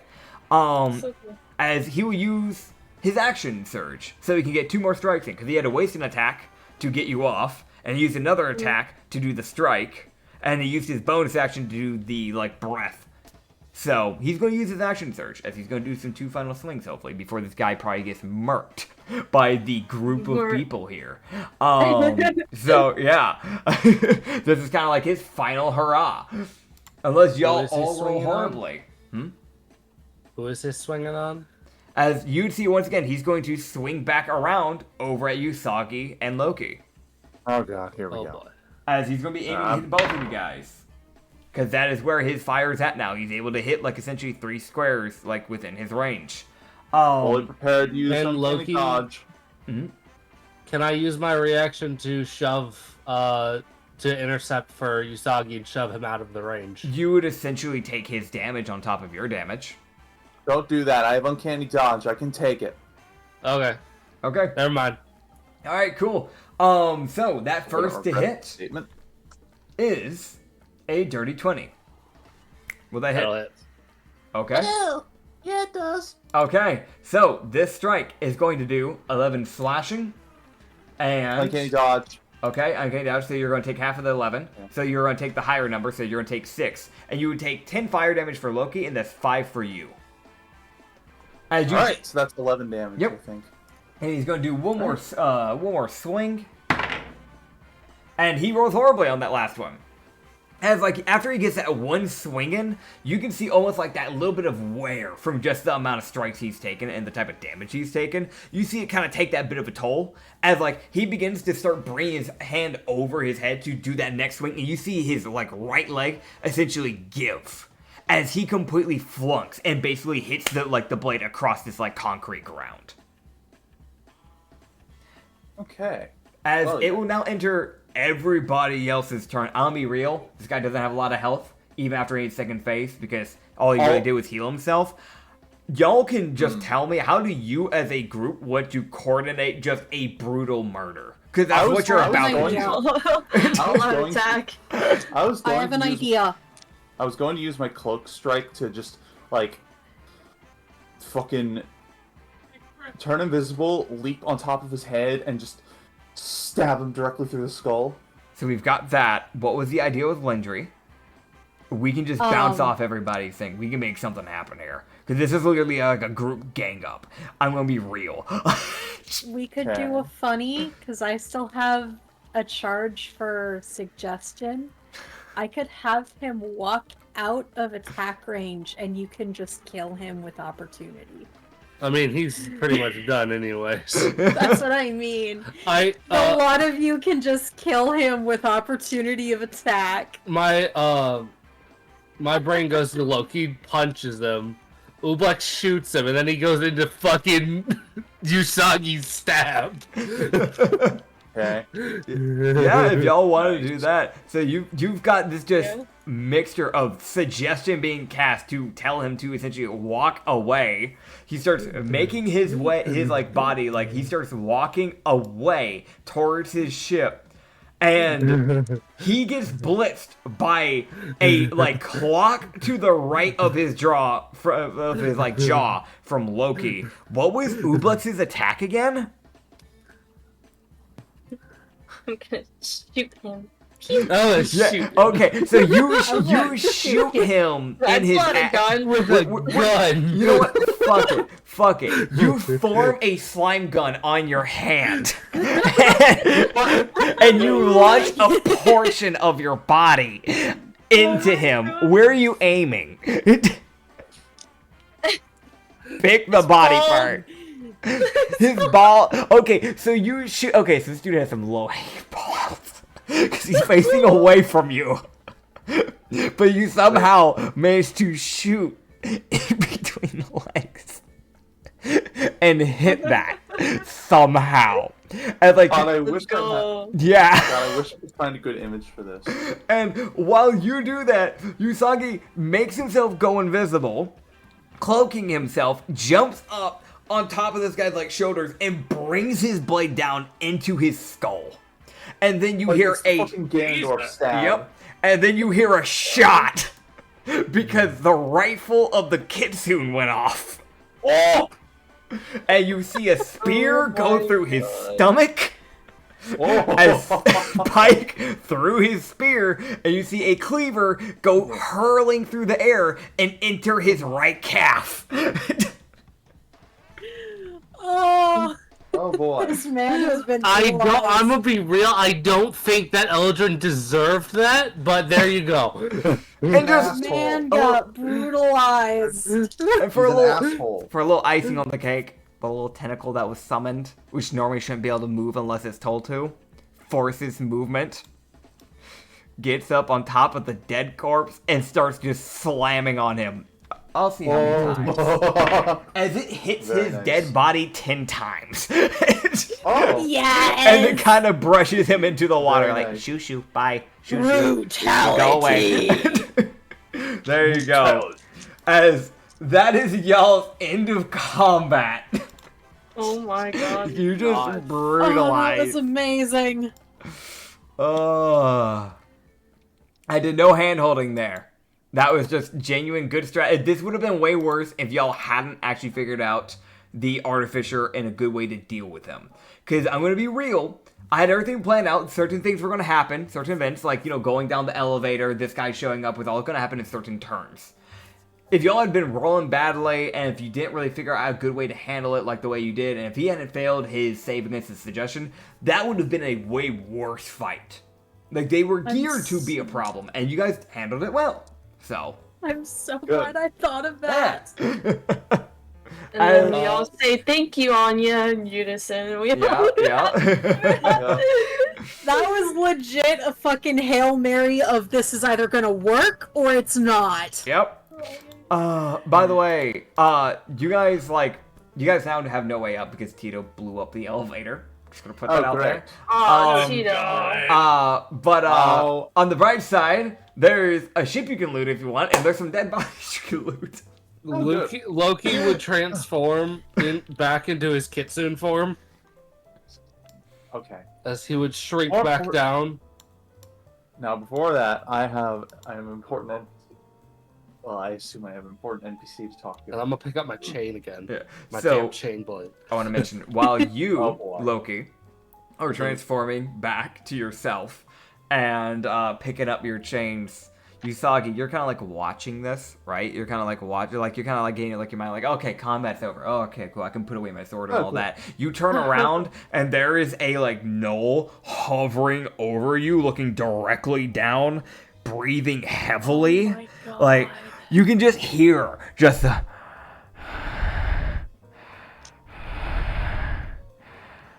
Yeah. Right? No fucks given. No. Hi. Are you the one who's been following me everywhere? Oh yes, yes, yes, yes, yes, yes, yes, yes, yes, yes, yes, yes. Oh good. Oh good. Oh good. Oh. That was a nice save. That was a nice save. Very good first impression. What's your name by any chance? Oh! You wanna know my name? You wanna know my name? Oh, you wanna know my name? Oh, Yes. is Borg Tongue. Oh, sorry, Borgtong. Excellent, thank you. Thank you. Six. My token has descended to God. Why is it ascended to God? Who would you do to your token? Would you? I don't know. Oh yeah, It won't only I can do that. Sorry, won't buddy. return to There you go. normal. There you go. I have to do that myself. It's in the corner. Since you helped, do you want It's not in the corner though. Since you... I think you need to reload roll 20. Yeah, do. roll your thing here. Okay. Since you helped, do you want to Oh reload? god, there's 2 of them now. I'm fixing it, guys. Keep going. No, Keep two of them. Oh god. Sorry, I couldn't resist quoting Star Wars. Anyway. Oh god, I didn't even catch all Star Wars until like midway, I'm gonna be honest. I haven't watched enough Star Wars. I've watched a bit, but I haven't watched enough. I really haven't watched any at all myself. The prequels are required viewing if you like terrible cinema. Fair enough. Oh man. Well, since you helped, do you want to get some of the spoils from the ship? Gestures to theirs.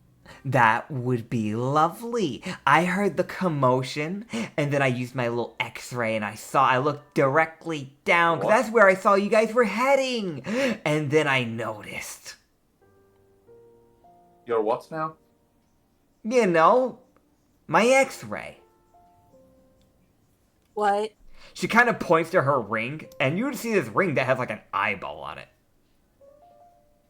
Any good person knows you should always have a ring of X-ray on you. How else can you find that certain someone that you're looking for? Noted. Gears are turning in his head. She might be a useful asset. Indeed. I just want to mention while you guys are doing that. I feel like recruiting her will be rather easy. The real question, I'm more concerned about her doing something stupid. That's fair. That's fair. Just so you guys know, just ahead of time, what's going on the side.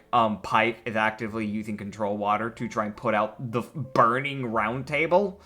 And Kirla is helping. Appreciated. And Tito has taken up a random chair at a random small circular table and has chosen to sit down, like one leg crossed over the other, leaning back, like right arm hanging over the back end of this wooden chair, like the most relaxed person, like as if she didn't just shoot a man to death.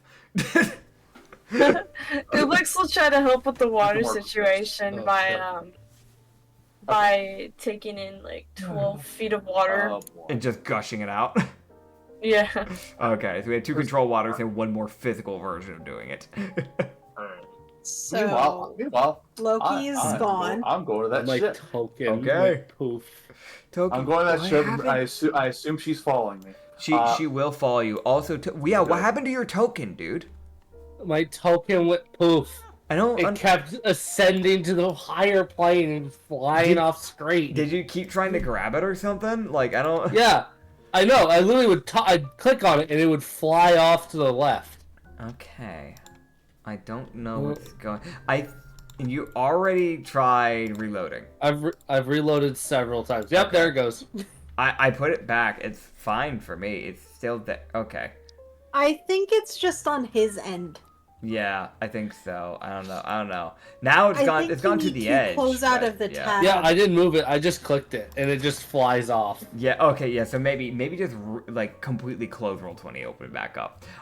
In the meantime, we can do some checks. So there's dead bodies you can also loot as well. But you guys are heading to the ship, from my understanding, or at least Usagi is.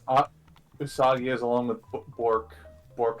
It's gonna be a while until I figure out that name. Yeah, anyway, Kirla is going to check for any kind of spare change that they've got, because any money towards the fucking ship fund Matters. is useful. Yep. So I'm gonna let you know the money on these people, as well as what weapons and items they had on them, because they did have items. They had actual items. While you're checking that. And then, while she's doing that, Usagi, you can roll me some sleight of hand checks. Rena, get your head out from underneath the quilt that I have hung up on the wall for soundproofing. Wait, for what? You're checking, or I guess investigation. You're checking around the ship to see what you can find, right?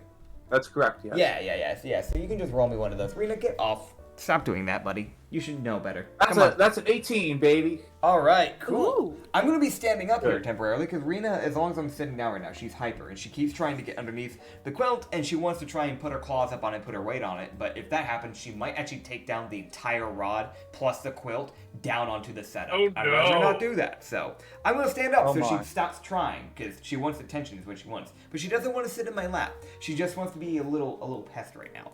I love her to bits, but she can be like that sometimes. That's So, just cats. Acrid has found a new Yep. way to move his token. Okay. He is literally using the directional keys. Fair I enough. don't understand why I don't have this problem. Anyway. I don't know. Okay, so I'm gonna. Oh no, tell I you- realized what it was. I realized what Okay. it was. Okay, What? I'm gonna tell you guys what Lindra finds on the bodies, and then we'll knock into the ship because the ship's probably gonna have a bit more because it's a ship. So Captain, you would realize just kind of like looking through the people, you probably can kind of get some ideas of these actual people's names. The one using the celestial summon was probably a captain of some sort, and you also realize he had a sigil that was like kind of like ingrained onto his weaponry. You can actually roll me a history check, as well as anybody else that Oh. takes a look at it. I actually got a good number. Okay, what you So get? did I. I got a 21. Oh, okay, cool. So you're you specifically will actually have some special information on this that the others wouldn't be able to get. Same thing. I got a nat 15 with a +6. Okay, What so the flip? Lenji, what you realize is that you can recognize what this symbol belongs to. As for Loki, you recognize the guy. So we're gonna knock into that. Oh. So here's the shit. difference. Lindri, you realize, oh, that is the symbol of one of the emperors, Interfeller. Huh. The second Hello? thing is that Loki, you would realize this guy was a captain of one of Interfeller's many fleets, as this is Captain Region, one of his weaker captains, but you've clashed with him once or twice. Oh. You just forgot about him. Loki would sit there and go, oh, it was this bitch. Yeah, the reason why it kind of like doesn't hit with you is because like he was probably one of your first ever clashes as a pirate, which is why you fought him before he was working under Interfeller. Because you remember this guy being a half Duergar, meaning these guys can live up to like half Duergars can live to around like 400 years. So this dude was probably way older than what he looked, even though he only looked like he was in his 30s. He was maybe like already like in his 80s or 100s. So. But Oh. you would find off of him, you can find these said things. You can get 1,150 rupees off of him. I'll wait for you to write that down. Let me know. I don't want to like, Okay, so yeah. plus 1,150. Yep. On top of that, he had attuned to him 4 items. Oh. So, you want to know why, despite being a celestial summon, they're supposed to have horrible HP. Want to know why he actually has some decent HP? 2 of his attuned items were Berserker hand axes, which gives him bonus HP when it's attuned to him. Oh, cool. Yep. On top of that, he had armor of poison resistance, studded leather specifically, which gave him an AC of 12 and gave him poison resistance. Oh. And lastly, he had Wayfarer boots. So I will, after I read out all these out, I can take screenshots for you guys later if you guys need me to do so. So you guys can just look into the inventory and just take it. Or if you guys just want to write it down, it's up to you guys. I'm just trying to make it easier for you guys. What was the last thing he had? Wayfarer boots. You got that one down? Yeah. He was getting the rest of it. I was adjusting the group fund. Okay. I was writing it down. I'm replying to the images and what loot they had. Okay, cool. Next up, you had the rogue. And you Yeah. realize this guy had not as much money. He only had 470 rupees. But he What a also poor bitch. yeah, what a poor son of a gun. But you'd see, unlike the other one who had poison resistance, this guy was wearing an armor of acid resistance, studded leather. is blue, by the way, so it's the +2. You see that he was using a Corpse Slayer scimitar, and he had one item attuned to him, which was the Gloves of Thievery. Scimitar. Yep. Glove. Of Thievery. Gloves le thievery. Little thievery, hell yeah. And lastly, you have the swordsman, who didn't carry any money on him. He probably used it on booze and things like that. But he has quite a few things on him. So, he has his sword that he was wielding, which is a flame-tongue longsword. Flame-tongue longsword. Then he had a circlet of blasting. So he could have cast Scorching Ray at any point. He just never had a reason to. He had Circlet of blasting? Circlet of blasting, yes. He had a potion of fire breath, which he didn't use. 2 potions of poison. And a ring of water walking.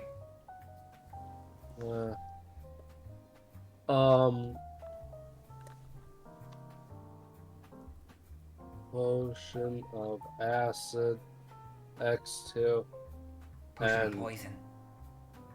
potion. Sorry. You're good. I forgot I should mention because I know poison and acid is actually different, so. Yes. Yeah. Ring of water walking. Ring of water walking. Yep. Water. Oh, okay. Yeah. Yeah. Yeah. Yeah. Alright. So, now as for you, Usagi, you said you got an 18, right? You rolled pretty well. That's correct. Alright, so, first of all, I'm going to go and let you know the money you are going to find. I think that matters just a little bit. I'm actually going to roll some D100s for this, and we're just going to see how much you get. So we're going to put it up. I feel like you can get a decent amount out of like a proper fleet captainship. So I'm going to roll 10 D100s. Oh. And we're going to see how much you guys get off this. That's a lot of dice. As you get 495 rupees off of it. So that was probably like the leftover money that was probably like after like, you know, buying rations or honestly, it might have just been hoarding. Like they're who knows what they've been doing or if they even actually use their money. Pirates, of course they hoard. Yeah. If anything, they probably used a bunch of it just off booze, that sort of thing. The traveling expenses, quote unquote. You know, like they might be like working under one of the more brutal emperors. Sure. So it means that they're not fully, you know, behind stealing, but they normally still want, even these type of pirates normally want to keep good tabs, at least to some degree, with the taverns they work with, because they want the money. They want the money. Of course. Next thing, you actually find a forever pose. And wait, another one? Yeah, you find a forever pose. Or what? It's actually for an island. You can roll me a history check. There's only one person that would have known what this island goes to, and they are no longer in the party. So. Oops. Oh well. Let me roll. Let me roll for that. Because Mollis has heard of this place, but that's it. So. Oh fuck you! That's an unlucky 7. So you're not sure what this place is, but it's called the Kalora. Heh. I will type it into NPC visuals so you can know how to spell it. But you got a forever post to the Kalora. So that's place that Mullis apparently knew about. Yep. He knew about it. Okay.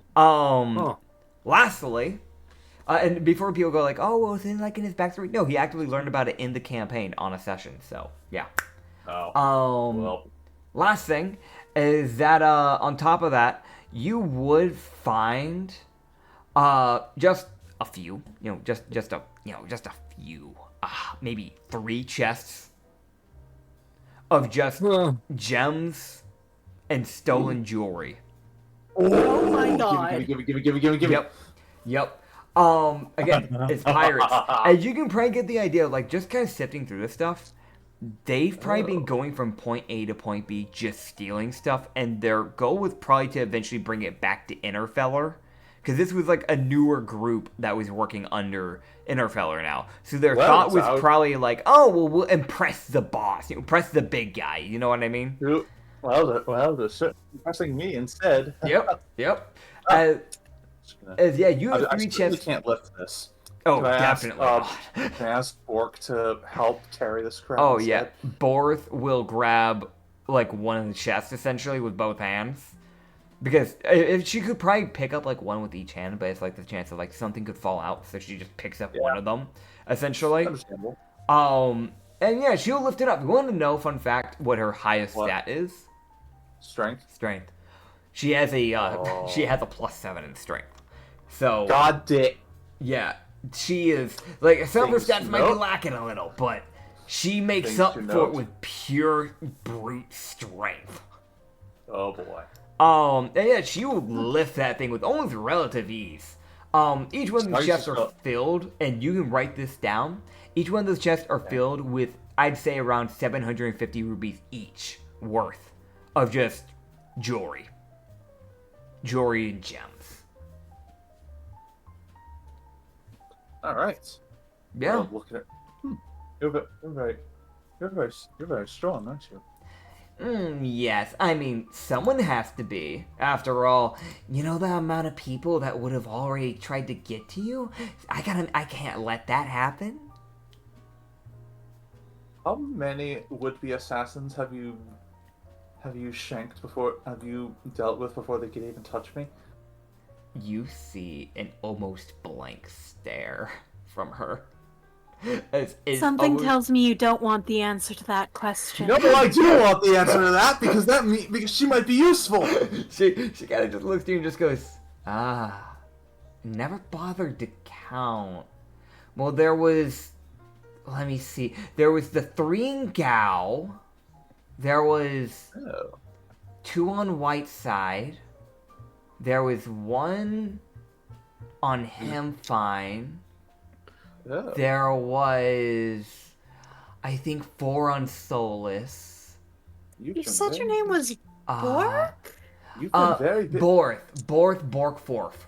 Bork tongue, sorry. Even she can't pronounce it correctly. Um, You've been very busy. Well, I yeah. can't wait. I can't wait till we get this lady's bounty, and it's like 4 times as high as everyone else's. Okay, Because she has like 85 degrees of first-degree murder and manslaughter and just butchering of corpses. All right, so clearly we need to recruit this lady. this may seem a bit Ugh. out of nowhere, which be so inclined as to possibly join us. I was gonna ask.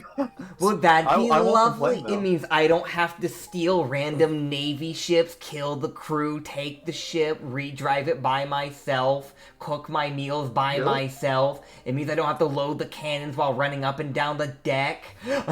I'm surprised Kirla asked first. I was going to do that. I feel Oh, like you would be really That's useful sweet. on our crew.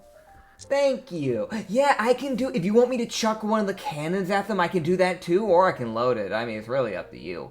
I'm sorry, Chuck? the Yeah, cannon? yeah. I mean, like if they get too close, since it's not normally my ship, I normally just chuck the entire cannon at them. How strong are you? Fuck.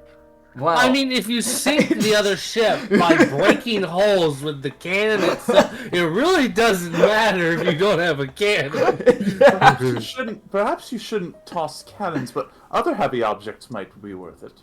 so. I Okay. feel like we need to sit down and find out where your, pardon the expression, where your strengths lie. Because obviously strength is one of them. Yeah. No, How no, I about get that. next time we run into a naval battle, you just chuck a barrel of dynamite? Oh, that would Oh, be that easy. sounds. Oh. I'm impressed that I'm surprised that the hero of all people went for her first. Yeah. He's a strength character. I'm sorry, we need them. Yeah, true. She and Yeah. I mean, she, And I'm yes. a bit more Yes. straightforward with, hey, this is something we need. I'm going That's to fair. try to recruit. Fair. That's fair. We have needed That's- a cannoneer, yeah. Yep. Yep. Okay. You have. There's your fucking cannon here. Technically, not just that. Like, she and Gildar can even swap between being cannoneers and being, like, drivers. Because she has actively stated that she can drive. Yeah. We needed one of those too. Yep. Okay. The important thing is to remember that. Oh God, Austin. Yeah, she would just look to all of you and just go, right, well, where do you want the chest? How do we get up? Well, I want to mention Loki. Good Loki question. walked Look. over to Tio, and he would just look at him like, I have a question. Yes? What is Do it? you have any idea on how we're supposed to get up since the elevator's been destroyed? You see her kind of like look over at the elevator, look back at Loki, and just go, oh, you want it up? Yes, we need to get out of here, Tito. Well, I mean, there's a docking ship, isn't there? You see her just kind of like puff out like just a cloud of smoke. Just go, Well, it's- I mean, if anything, this is personally just me. I mean, what do I know? I'm just a fucking sniper, am I right? We could take that ship and just make it our own and just bring it up top. Who's gonna stop us, Interfeller? I'd like to see him try with his musty little hands. well, we wouldn't have. Alright, we're still in the ship. We already have our own ship. Loki Like- immediately turns around like, nope, we have 2 ships now. Fucking... We don't have the crew for a second one. No, we don't. We barely have the crew for one. I mean, we No, can always we're tell not- it behind. And, anyway, I mean, it's up We're to you. not- I'm not the captain. That seems like a terrible mistake. It's a good We don't decoy. need it. Send it off to the Navy, let them start firing, then we come up from behind and blow their ship up. That seems like a We have tiny bomb. no. This seems like a Fill boat with dynamite. Fair enough. Again, I I'm hate just a to snacker. admit What do it. I know? I would point out that it would be convenient to transport the rest of the treasure to our actual vessel, though. At the very least, it's temporary. And I hate to admit it, but having a decoy would be useful. We also literally have no fucking way out of here other than this boat. Oh no, I'm not saying don't take it to get out. I'm saying we don't need a second permanent vessel. Yeah. We I mean, can still use it as a decoy, though. That is actually a smart idea. I want to mention, Loki, like, I mean, if we hadn't fucking... No, they were dead anyways. Fuck these guys. Fuck them. They worked with Interfeller. Fuck those guys. They deserve to die. They just fucking... oh god. Oh god. Okay. Like, Loki, like, you guys would know this. Like, Loki's like, normally, I'm all for sparing, but fuck those guys. They worked for Interfeller. What do you have against him? Oh, that's a long story. I'll get to that. Oh wait, that's relevant now. Oh god, I guess I have to explain that too. Oh boy. You and I have a lot of conversations to have. I only bring up information when it's relevant. You and I have a lot of conversations to have.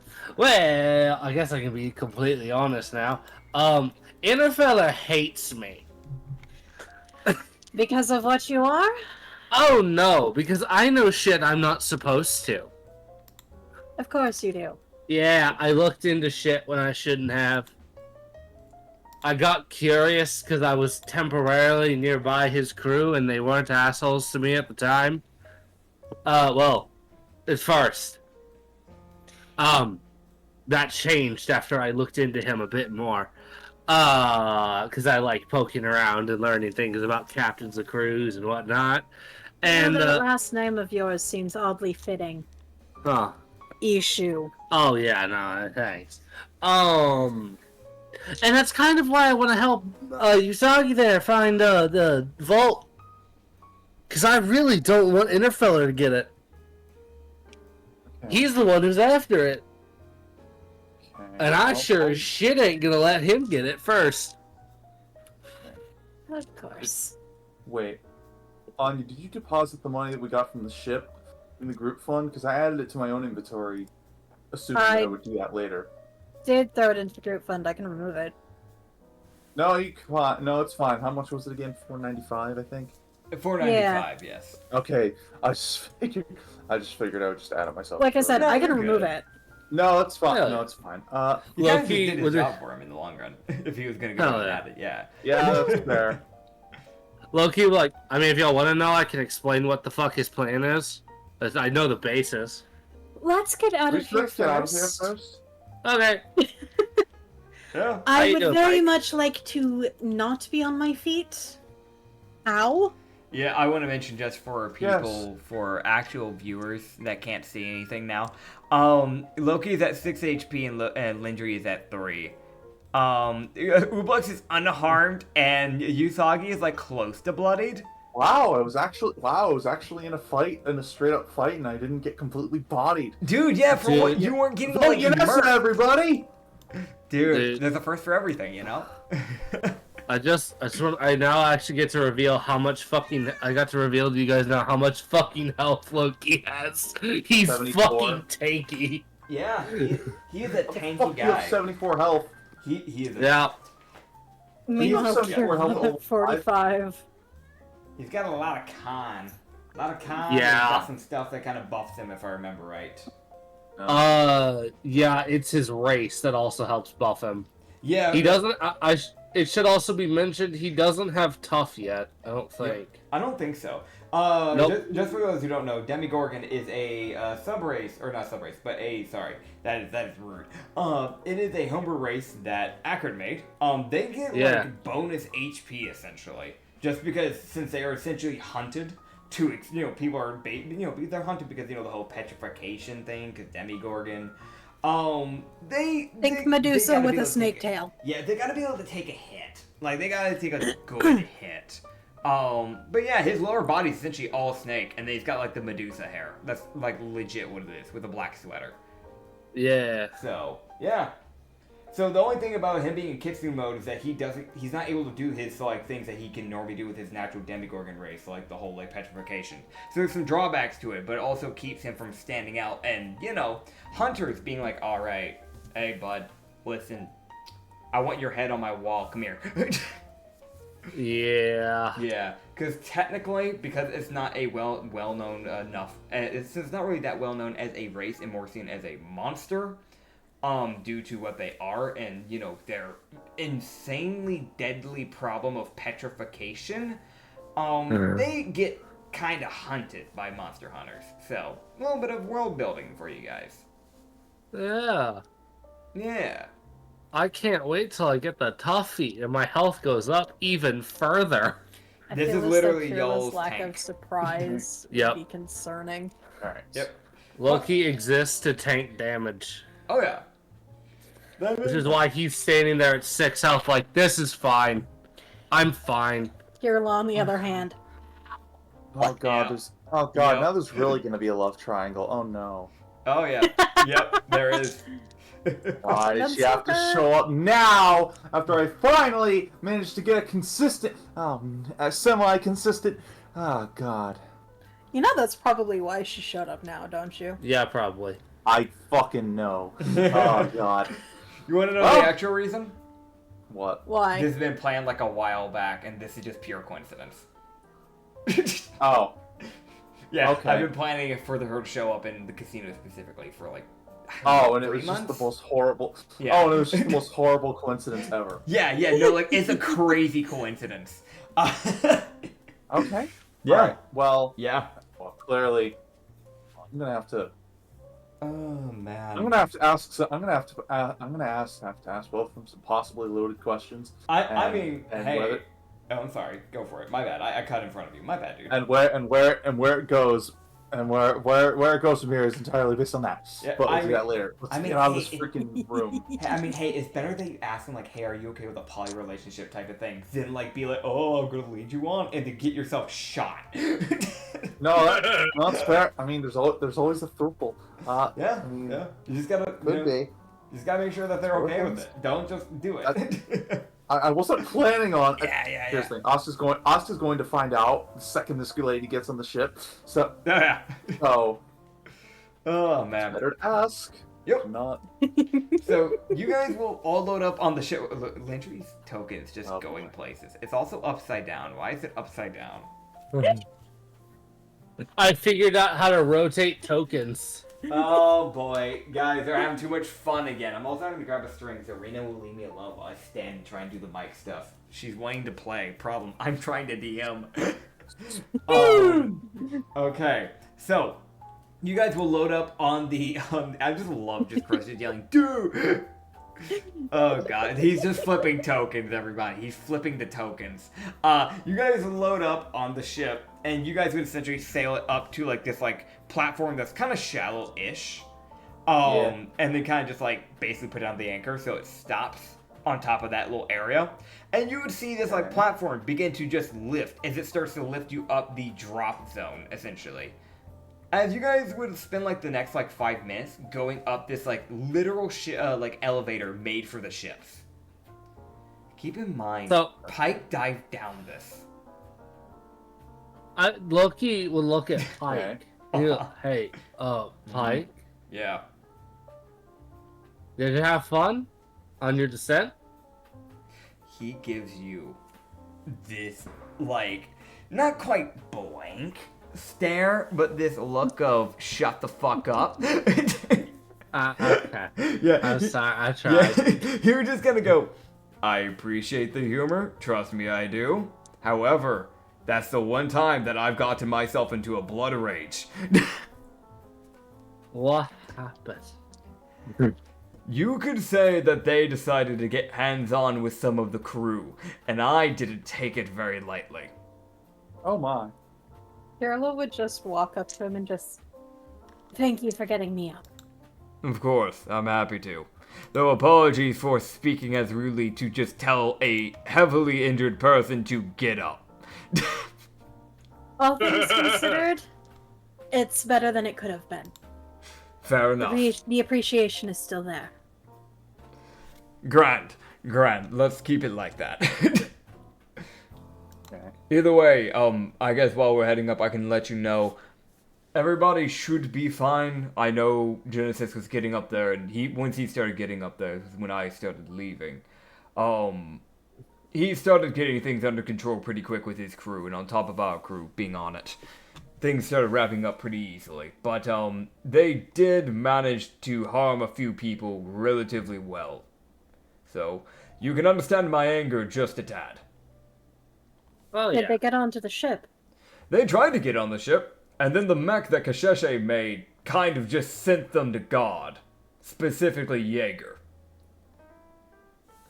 You know, I'm getting increasingly glad that he's been building that. Yep. Also, on top of that, Yori was on the ship when it happened. She did, sadly enough, take a few hits in the process. She's fine, I healed her up. But she was fighting off, I think, like maybe 8 or 9 by herself, and then the mech made its way around from patrol area and kind of just Miko is also flying. there. Who? Miko! Yeah, oh no, I was getting yeah. to that. Mark! Yeah. No doubt. Yeah. Worker! Miko, as for Miko the Pompey, I haven't learned that one's name yet. I know we used to have Tassie. And I think the bird... Yusagi, you need to tell me your bird's name. I think it's Cinder? Yes. Okay, yeah. Cinder, those 3 were dealing with their own little squabble. It seems that the pirates thought it would be grand to bring their own little companions. They brought over essentially wolves, timber wolves, and probably by the looks of it, I don't even know if they were trained or if they just brought feral ones. But they let them loose, and 2 of them had gotten That's on the not ship. good. Yes. Lavana is actively patching up Miko and the Pompey in the process. I don't think Cinder got hit. So, Oh, good. on top of that, I think the only other thing that got slightly hit in the process was a relatively injured... They did relatively injure Gildar pretty well, because he was taking a decent amount of hits for, well, the Ranger, Varara, the robot. Yes. Because the robot was trying to actively... It's not that it can't handle close combat, it's that it's better at distance. So he was kind of keeping them at bay so they could take their pot shots. I'm pretty sure Gildart was close to passing out by the time I was leaving. Carla would look mildly annoyed at Miko having been injured. Yep. At least Oh. he's alive. Right. Also, Yuzaki, you know, Yes? there's a bird person, you know, right? Oh no. Yes. Yeah. Yeah. Are you friends with her? Like, what's going on with this? No. There's. No. It's an bitter ex-girlfriend. What? Okay. Is she here? Is she here? She better not be here. Well, she was partially here. What? Yeah, she was partially here. She, I don't know if she's still here. That's the thing. She seemed to be on a hurry handling other things. She seemed to have swung by because she knew that they were going to be attacking. But I don't know if she's How would going to she be have known? sticking around. I don't know. We need to Right. leave immediately. I don't want to be. I'm going. All right. Right. Well, I'm going to go hide on our ship and not leave. Because if she finds me, it's not going to end particularly well. Oh, you'll be fine. No, Is there something we should know about this person? Only that she's extremely dedicated Dedicated You know. to what? to capturing me. I will say Why? from what I Because I made the stupid mistake of playing with someone's heart when I should not have. from what I've seen, she seems to have thrown off the navy clothing. What? Yeah. What? That's This is just Ah. me making a guess, but most likely with them having attacked Rosalna, a country known for harboring the Aarakocra people, most likely they ticked off their own people. oh. Oh, so that means Yeah. is she still here? I don't know, that's the thing. So I know she entered the fight, I just don't know if she's sticking around. You just said she wanted to capture you. Yes, but if she's not working for the Navy anymore, then maybe she can be convinced to see reason. You see Tito just give that shrug and just kind of go, change of heart, maybe? No. Alright. No, I'm not. I'm not. First of all, I'm not. not stupid enough to say that right in front of Bork over here. Second, no, it's over. It was over. It's not happening. I was more implying maybe she's chosen not to go down a route of revenge, because not everybody holds on to that forever. I thought you were talking about me. Anyway. Oh, no. I would never ship a rabbit with a bird. Wait, what? Well, I mean, I haven't been told if they're sentient. Why should I assume they're sentient? She walks on two legs. I She's mean, quite sentient, I can assure you. okay. If you say so. I really hope. How is Bork reacting to any of this? Bork's just kind of like, you can see like, Bork sees Oh god, you cut sexuality. out. Oh, no, you're right. Oh god. Oh, Are we good? God. Hello? Hi? Nits, I can't hear the word you're saying. Okay, hold on. It's We're gonna try something. We're popping back into VC. Are we good? Yep. Yeah. Yes. Okay, so I want to let you know I could hear you guys perfectly fine. That was Discord being weird, I guess. You went full on robot. Okay, it was just Okay. Discord being weird. Oh god. Oh god. Well, oh god. Okay, no, this is important. This is important. If Bork reacts badly to this, then may not that like to just hearing about an ex, then that may not bode well. You can see Borth is kind of more just kind of standing there in more of like, it's not hostility, but it is very much a, alright, what are you gonna do about it? What are you gonna do? Like, it's that obvious, like, kind of just like, they're observing. They're waiting to see how you're going to handle this. I'm just gonna turn to. Well, I'm just gonna think about that. Okay. Well, I suppose. I suppose if she does not work for the Navy anymore, there's no point in me. We have no quarrel, and we can go our separate ways like normal adults. Hopefully so. Bork, Shrugs. Hmm. Shrugs. how do you feel about little Usagi here being in relationships with other people? Oh, for fuck's sake! I was gonna bring it up myself. Come on, man! You can't. I mean, I think it counts. It counts on who he's with.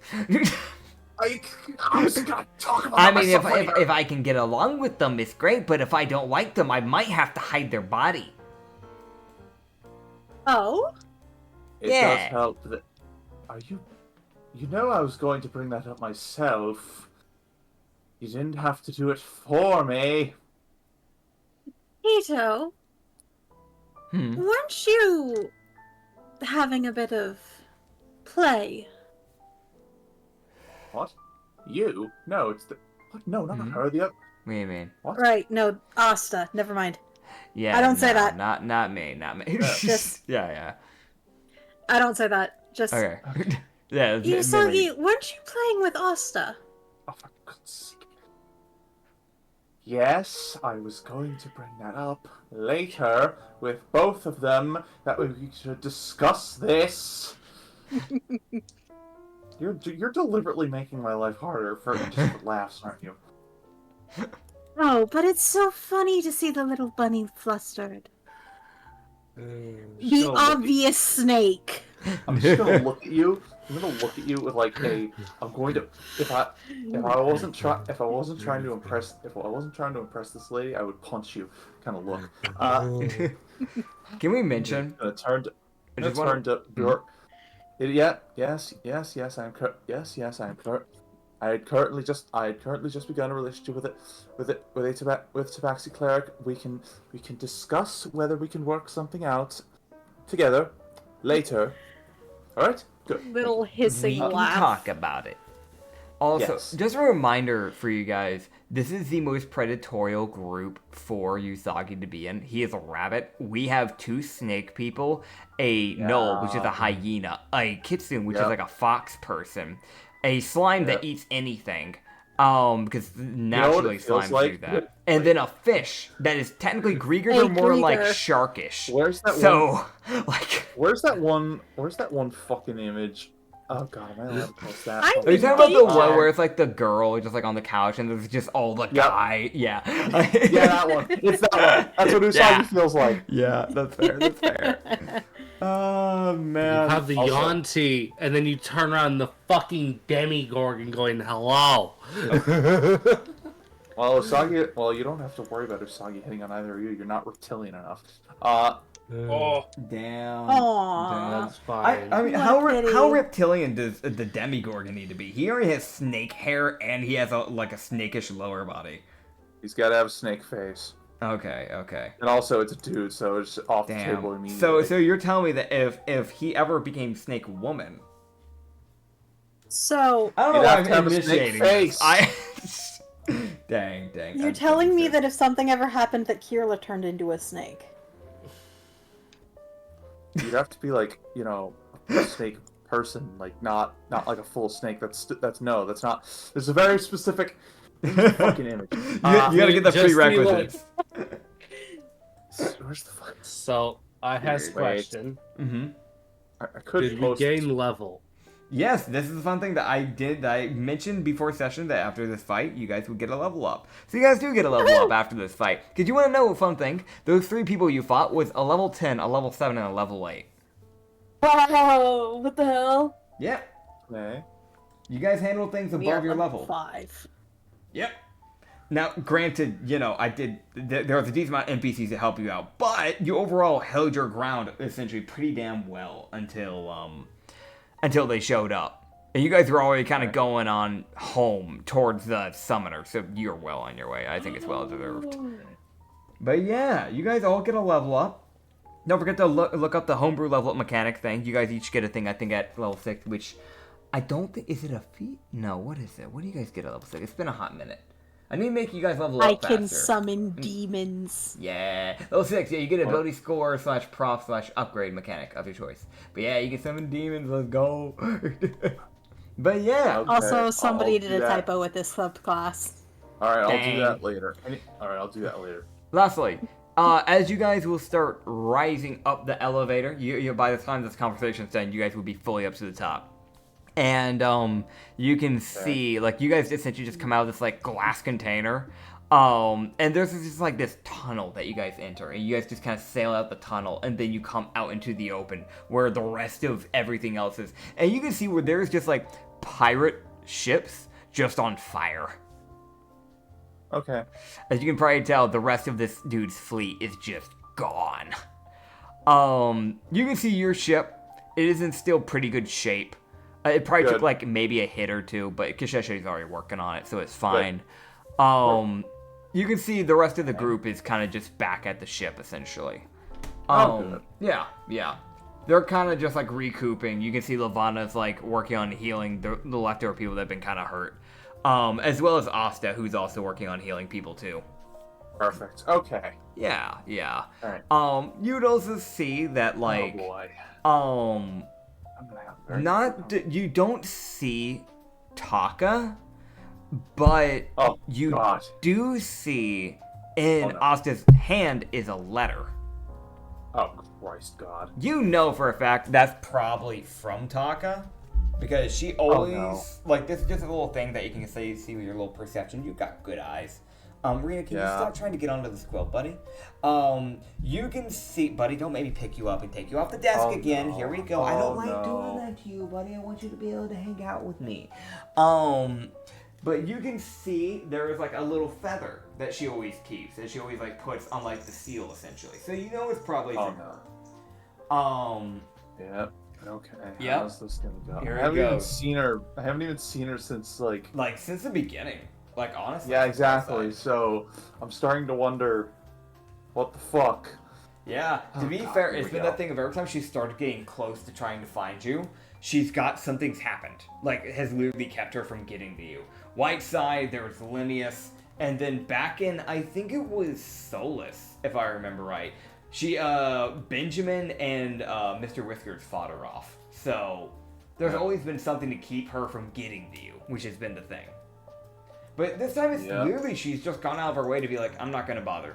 So that kind of might give you an idea of where she, as a person, has come to a resolution of. Oh, well, that's good. Yeah. Oh, thank God. Okay. As with the letter, I'm going to mention, like, I know, like, it's like, oh, well, you're just teleporting the players. Yes, I am. Screw you. The casino is a relatively good, like, you know, like, stand. Like, after all this. Just a little side note. Everything that did get kind of ruined is being very quickly fixed, replaced, repaired, that sort of thing. So it's not really too much of a worry. They have, like, guests. Yeah, they're, like, checking on guests, essentially, making sure that the customers are safe and okay. So. Does Asta have any reaction to that letter, or? Asta hasn't opened it yet. But you can see, like, she's definitely, like, when you approach, she definitely kind of has that look of, like, just that kind of, like, not judgmental look, but more just a look of, like, curiosity of, like, what's going on with you and her type of thing. I'll tell. Long story short, a lesson in not playing with people's hearts when I should not have. Yeah, that's. I'm glad you at least learned the lesson. That's really something. Yes, I have. Yes, I have. Trying to ignore Bork standing behind me. I'll deal with that in a minute. Also, definitely takes that look at Bork like, you're new. I'll explain in a minute. Okay. I'll explain in a minute.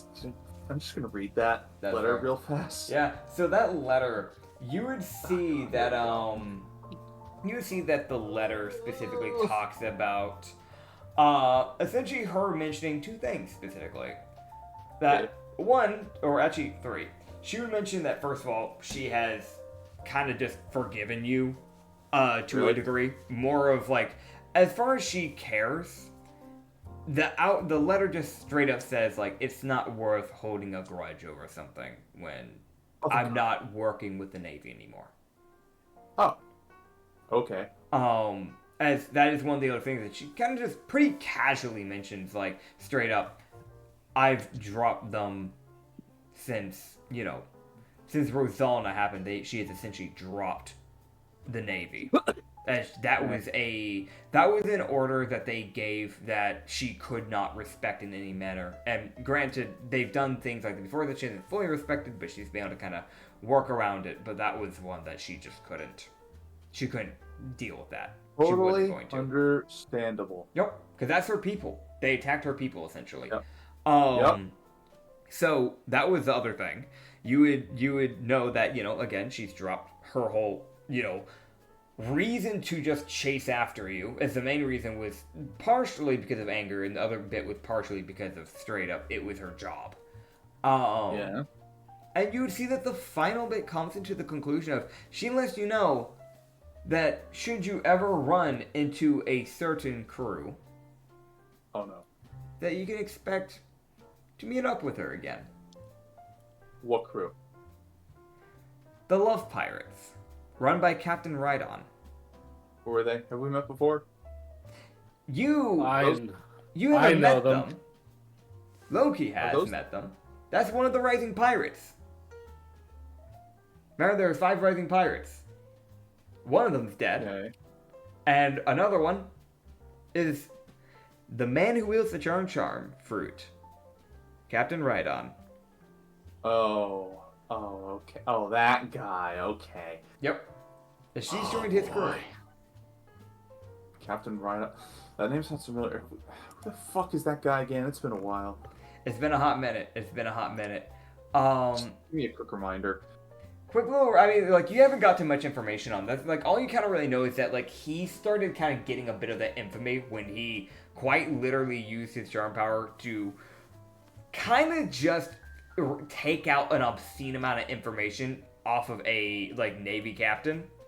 Basically just using his charm power to just gain information that was not public information. Yeah, and then just kind of stealing everything off the captain, out of the bar, and then making his way out. After essentially robbing the entire Navy crew that was in that bar. Oh my. Yeah. Fun stuff. So it's he never really laid a hand on anyone per se, but, he kind of fucked with people in his own right. So, in a weird way, he's kind of a phantom thief, except way more well-known. He's just a well-known thief. But pirate, because he constantly travels by boat. But yeah. That being said, that's what was mentioned in the little letter there for you. Well, okay. Well, Alex. that turned out well. You get a ping. Bing bong. Let's go. You get in your little head, just a little voice in your head, like normal. Hamilition, just going, "Hello, Lex. Good to see you're back. Good to see that the whole fight went well. I watched it. I don't get to watch many of your fights, so it's good to see that you're handing out well, and my power is actually doing you some good. I just want you to know that just a quick little reminder that not this island that you're heading to, but the next island should be that slime island. I definitely would recommend you look into that. The more information you can get out of those what seem to be sentient slimes, the better.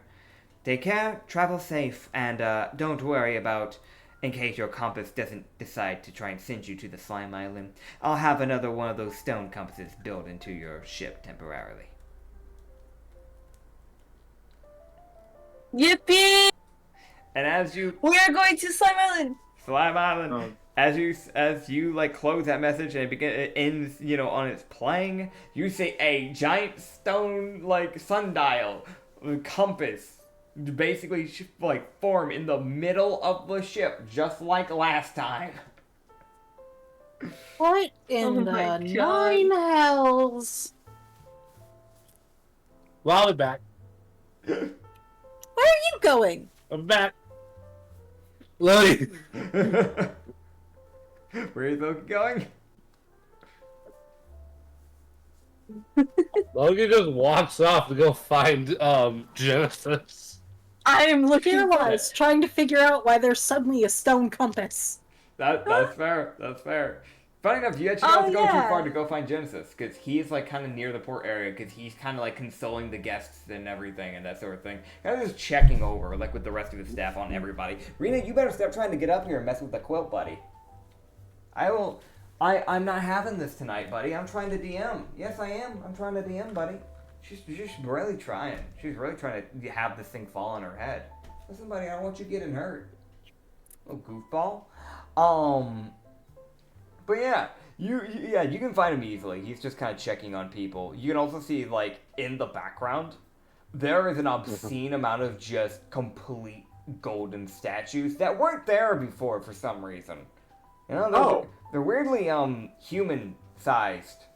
They almost look like as if they were in fighting poses, like they're as if they were actively swinging when they, when they were chiseled into possibly, that or some new decal that he just so happened to get shipped in when everything happened.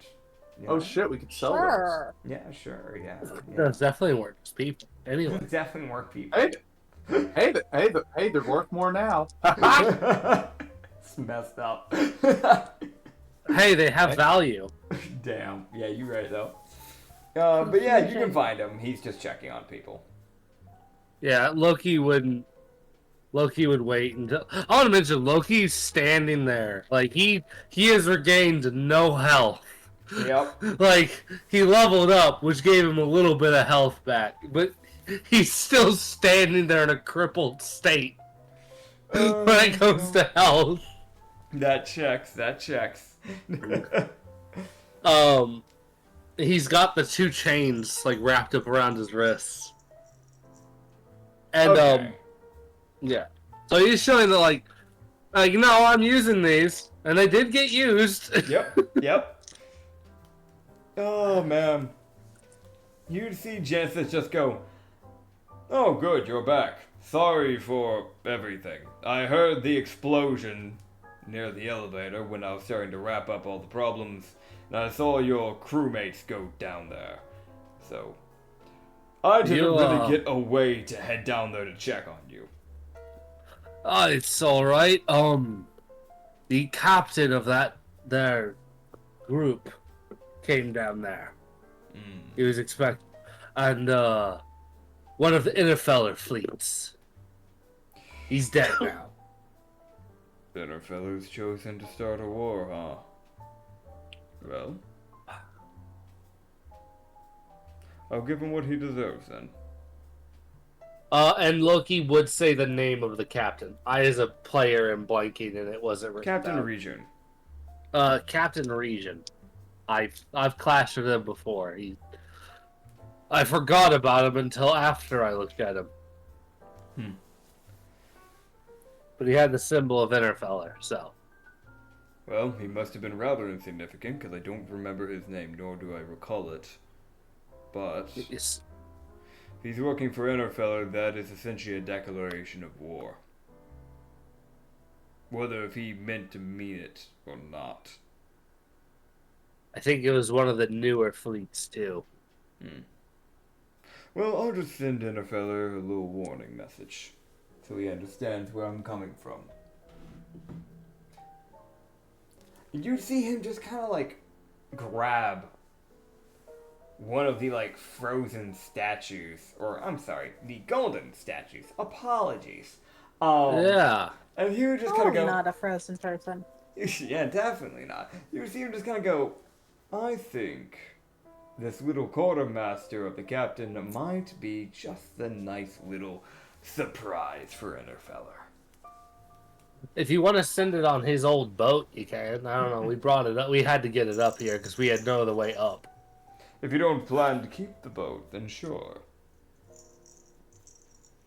We barely have. We didn't. We have just now started getting the crew to manage our current ship. Yep. Maybe eventually you can have something more than just a ship. But if that's the case, fair enough. Though I don't know if your pirates would want to have more than one ship. That's a hassle. Counts on your crew whether or not you'd rather have quality or quantity. Yeah. Goals Fraction quality for the single ship. That's fair. Well, I did have one request or just a modification. Mm-hmm. And he would hold up the chains, and basically he would give out the, well, with the chains, I like them greatly, by the way. I greatly appreciate the slightly loosened shackles. Mm-hmm. For, because the thing that y'all noticed is when he went Demigorgon, the shackle fit his wrist still. So the shackles don't exactly fit him perfectly when he's in his kitsune state. Yep. Oh, look, well, I was wondering if I could get tiny spikes along the golden chain to better also give favor to Yanessa. We can make that happen. As he would just kind of grab the chains. And you'd see him just kind of using his power, just kind of like force, like essentially spikes as they begin to form on the chains, essentially. Hell yeah. Slashing damage, bitches. Yeah. But you'd see essentially he makes it to where the spikes only stick out in one specific way. So that way you can still wrap it around your wrist without, like, cutting yourself. So the only way it would end up becoming a problem is if you as a person don't, trust yourself on your own technique and you wrap the spikes into your arm. And at that point, it's your fault. Like, at that point, you shouldn't be wielding them because you obviously don't have enough skill to wield them.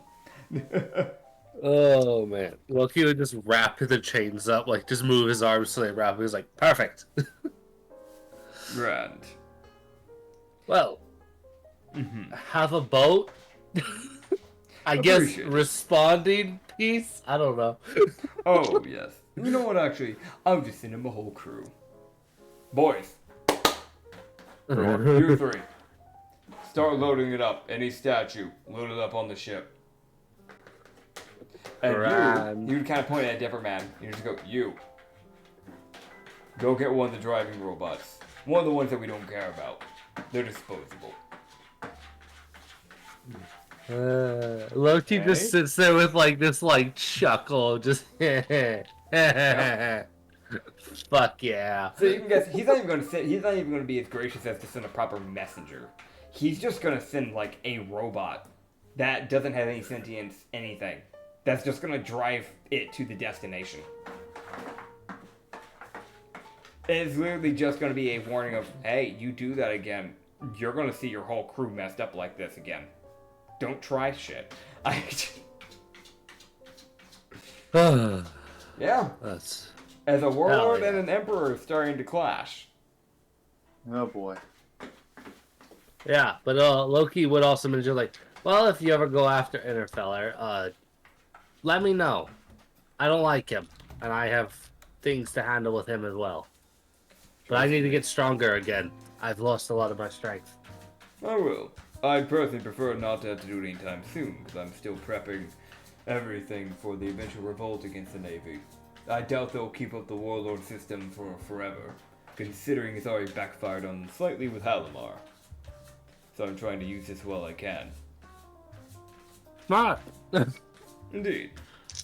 But, should it arise, should I have to clash with Enterfeller, I'll have to drop the warlord status in the process. Because, as far as they care, I should be asking for permission to engage with an emperor. Ugh. I don't take orders. So yeah, he'd give you a nod. This is a centrality of, yeah, when he plans to, he'll let you know. Hell yeah. And yeah. I'm gonna be honest, unless there's anything anybody else wants to do here real quick, we will probably end off for the night. I need to talk to Vorkanasta, please. Yeah, let's do it. Because otherwise, I'm gonna be stewing over that for an entire week. Yeah, no, you're in. Let's And do it. Kirla is wondering what the hell with the stone compass. Yeah. Just gonna. Okay. You're gonna have to get Ublex to explain that to you. All right. Well, buddy. it seems. Yeah. All right. Well, it seems like I got Bork's opinion. I need to earlier. Hopefully. Mm-hmm. I'm gonna grab Asta for a minute. Okay. All right. I have one important question, Mm-hmm. and if the answer is no, I'll drop it immediately. Is there... How do I do this? Are you okay with poly relationships? This is it. I am. I haven't been in one, but I'm willing to give it a try. Really? I follow I Yanessa. was- It's rather common with followers of her. That's actually fair. Fair. Yep. I didn't think that would work. Okay. Yeah, it's so like fun little thing. Like it's when it comes to these things, I know that y'all might try to romance the character. I do actually have to like I normally go on my way to roll for the sexuality, just so I kind of know that sort of thing. With Yanessa ones, I literally just give them like advantage to possibly to be like polyamorous in the process, because that my is God. kind of something that would kind of come into play with these type of characters specifically. So yeah. Well, that makes this easier. Yep. Oh, well, that makes this easier. I'm just thinking. Oh, thank you, Yanessa. Oh God, she's not going to be thanking me back, is she? Oh man. By thinking that in my head. You're Stop. welcome. I keep forgetting that you could do that. Glad to be of help. Okay. Well, Oh my! Oh, I'm sorry. well, Oh, how man. convenient. Yeah. I suppose I don't need to tell you who I was considering possibly. That one's been following your for ages. And in addition to being a genuinely useful crew asset, it's worth a shot. Probably. I'll do just kind of give you a look and just go, I don't mind. I mean, I ran into her lightly. She did help in the long run, and she also got Tito down rather safely, from what I can tell. So, as far as I care, she's a winner in my book. Good. I'll go talk to her for a minute. Give me a second. Of course. Okay. Okay, I'm gonna go find her. Borth, Okay. she's right there. Okay. She's right behind you. She's been breathing heavily the entire time. I just turn around like nearly smack into her chest like an anime character. Okay. Yeah, except for you, because of like the height. Like she's 6.5, you're 4, so you're like what, shoulder height? Well, no, you would be around chest height. Yeah.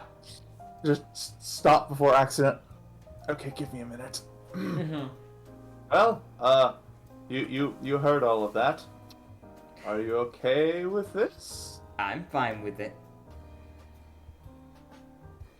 Excellent. Yeah, I don't Not mind bad, the not- cat lady. I don't want to break her back. She can break her back. Okay. Wait a minute. Wait, what? What are you thinking of? Not in that way. What Not do you in that mean way. you don't want to break her back? Whose Not do in- you want to break? Listen, Holy don't talk. worry about it. Usugi. It's a null. Usagi's Don't twin worry brother. about what the null, what person she is actively aiming to kill. Don't worry. Probably. I am worried because I'm co-captain. Don't worry about Wait. it. Yeah. Who are you thinking about breaking the back of? Oh, do you not know? So yeah, there was a Navy guy that I passed by a few days ago. Said he was like looking for you. Oh no, you can go break. What? Oh no, you can break him. Oh no, you can break his. I don't care. I wanted to, but he had an admiral with him, or I think he is the admiral. I couldn't tell. If this is the one I'm thinking of, that's after me. If this is the one I'm Yeah. thinking of, that's after me because I punched him in the groin one time. I have no objections. Do whatever you want. Will do. I just didn't want to take him over myself in case he was going to be a bit too much. I know I can handle a captain. I don't know about an admiral. Well, if you catch him on his own, feel free to deal with him. Anyway, convenient. Well, it's like having a personal bodyguard / girlfriend. This is amazing. Yeah. I can't believe I'm waiting for the catch, but there doesn't seem to be one. I can't believe I won this hard. I know like the one quote unquote kind of red flag thing from her has been the whole X-ray ring, but you know, like Oh my And she- god. I thought the Actually- red flag was going to be fucking stalker. Yeah, well, I mean, yeah, that's the obvious one. Like, I don't know. Yeah, how to but mention that. she seems reasonable enough. They At all least it's do. worth- And Okay, then they show at up least- at your door. Okay, but she already has, and also she saved my ass. So clearly it's reasonable enough to work with. Oh, God. I don't know about that one. I'll regret this later. Yep. Just okay. Just gonna whisper. Alright. No, if you just gonna whisper to her. If you, please do not Brit. Although there's a certain bird lady that's on another pirate crew. She used to be my ex. I would prefer it if you did not break. She's sent me a letter that told me she's not going after me anymore. So I would appreciate it if you met her. Please don't do anything.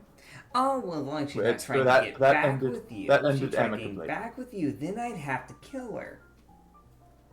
I highly doubt that will happen. Oh, okay. Good. Glad we're all on the same page. Mhm. Excellent. Excellent. I need a fucking rest. I go to gamble money, and then I get into more fights. This is ridiculous. I mean, you got money Go. out of it. Yeah. Okay. I'm gonna go drop 500 of my money in the group fund, which I will note. Heck yeah. We're also gonna knock out that one last little thing, the little stone compass. Yep. Hello, everybody. So you gonna like respond to her stone compass, Mark, or are you just gonna let that kind of just sit? You gonna let Lindry? I'm just gonna be go in up to forever Kirla and and be like, Okay. hey, if you want to tell anyone what that compass does, I'm just telling you right now. Just, I don't know if you want to tell everybody or anything like that, but that is a compass my patron has put down for me for like islands to go to, like where I could like summon her or something like that, talk to her or anything like that. But this compass is gonna lead us to the next island, a very important island for me because it's going to be the one full of slimes. Gotcha. Yeah, sorry I for was the just random very tone. confused by the sudden appearance. Yeah, Thank you no. for the explanation. I know you'd be. I know you'd be confused. I mean, who wouldn't? It's a random stone. You see Benjamin just kind of look and go, well, if that's the case, do we want to just follow the compass directly and just ignore the normal pose? We can, like, if there's Is the another next island, island on important? from what I know, it's just a normal Shmojo island. And I'm sure we could probably run into an island on the way to wherever we're heading, probably. We could probably just do a pit stop there if we need to, get anything we need, and be on our way. Shit. Okay, this is genuinely important. I don't think skipping an island and taking a different route would hurt. And we have plenty of rations Especially in if case it we don't takes run us into a directly pit stop. to. Indeed. I don't drive the ship. I I would- normally am the one kind of calling the shots on where people are driving, what route we take, so it's good for me to know in the process. I guess that's up to Gildart. Alright, Gildart, what do you want to do? You can see Gildart. He like comes out of like the back area, out of like the kitchen area, because most likely Pike has been working on him while y'all have been talking. You can see he comes out and he is like bandaged from like head to toe. Are you alright, Gildart? You could say that I took just a few hits for Varara. Just, you know, But you're alright, yes? I'm breathing. That should be enough. I'd prefer the crew to be alright, not just breathing. As far as, or at least as far as I know, when it comes to Revolutionary Army tactics, if we're still breathing, we're alright. That may be the revolutionary tactics. I am not part of them. Fair enough. Then I guess in your standards, I don't know what I'd call myself. I'm here. Either way, we can head directly forward. I don't mind. Either way, I think if we went straight forward, I can't guarantee if there is an island on the way. That is the one thing. We have... Ublex, how much food do we have? Oh gosh, I need to look at the food, I fear. We have a lot of tuna, but the other stuff is a little hindering. Do we need to make a pit stop? Yeah. Okay. Yeah. I want Perhaps so we can much see money what for we the can get from casino. Genesis while we're here. Oh yeah. Fair. I know they have some stores here. Though, wait, actually, something's hit me, at least to some degree. This is more of me just kind of bouncing off what other people have been talking about in the group. Wasn't there some sort of talk about the next island having some trace of one of the people that Loki's looking after? Captain Rhydon? Oh shit. I believe. Wasn't there some talk? If we want to allow him to meet up with Captain Rhydon, who could be a possible ally, which could be useful, then we need to make sure we stop by the next island. Then perhaps it better that we do go to the next island. Okay, so next island, then we head to the Stone Compass. Let's go. Hopefully we catch I Captain will Rhydon also on time. mention. Mhm. I will also mention, Gildart. We do have somebody else who can now drive the boat as well. He kind of takes a squint at you and just goes, "You taking the piss out of me?"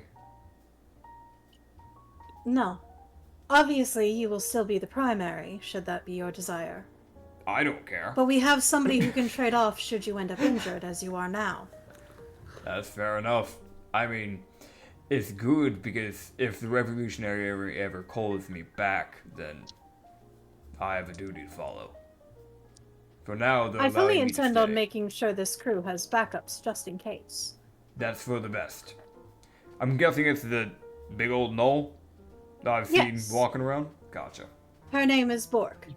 Oh, good to meet her. Or at least I'll tell her good to meet her when I share something. I think I have some knoll beer in the back. Or is that the third plank? It might be the fifth. I'll look around. Either way, she shall prove most useful. Indeed. I mean, that's a big person. If anything, I know they can at least hold their own. Including when it comes to the cannon side of things, too. Apparently, she can throw cannons. That's a knoll for you. Kirla says this with a deadpan straight face. Oh, man. Yep. It's that weird thing, like, he's looking and he's like, yeah, I mean, it's a knoll, and that is a unit of a person. No, that checks. Oh, man. We're gonna start ending it off there. I hope you guys enjoyed the session. That was Rum and Harbor today. You can check out this campaign, as well as the Brothel campaign, Hidden Garden campaign, some YouTube shorts, some one-shots. You can check all those out over on the Lost Harbor Tavern up on YouTube and on Spotify. And if you go to the Lost Shipyard, our second channel up on YouTube, you can find all the other campaigns, which those campaigns are also up on Spotify. But you can check out some of the other campaigns up on there, such as Sanity Campaign, Amnesia Campaign, Duped Campaign. Go check it out. It's a good time. And we will see you guys in the next episode. Bye-bye. Yeah.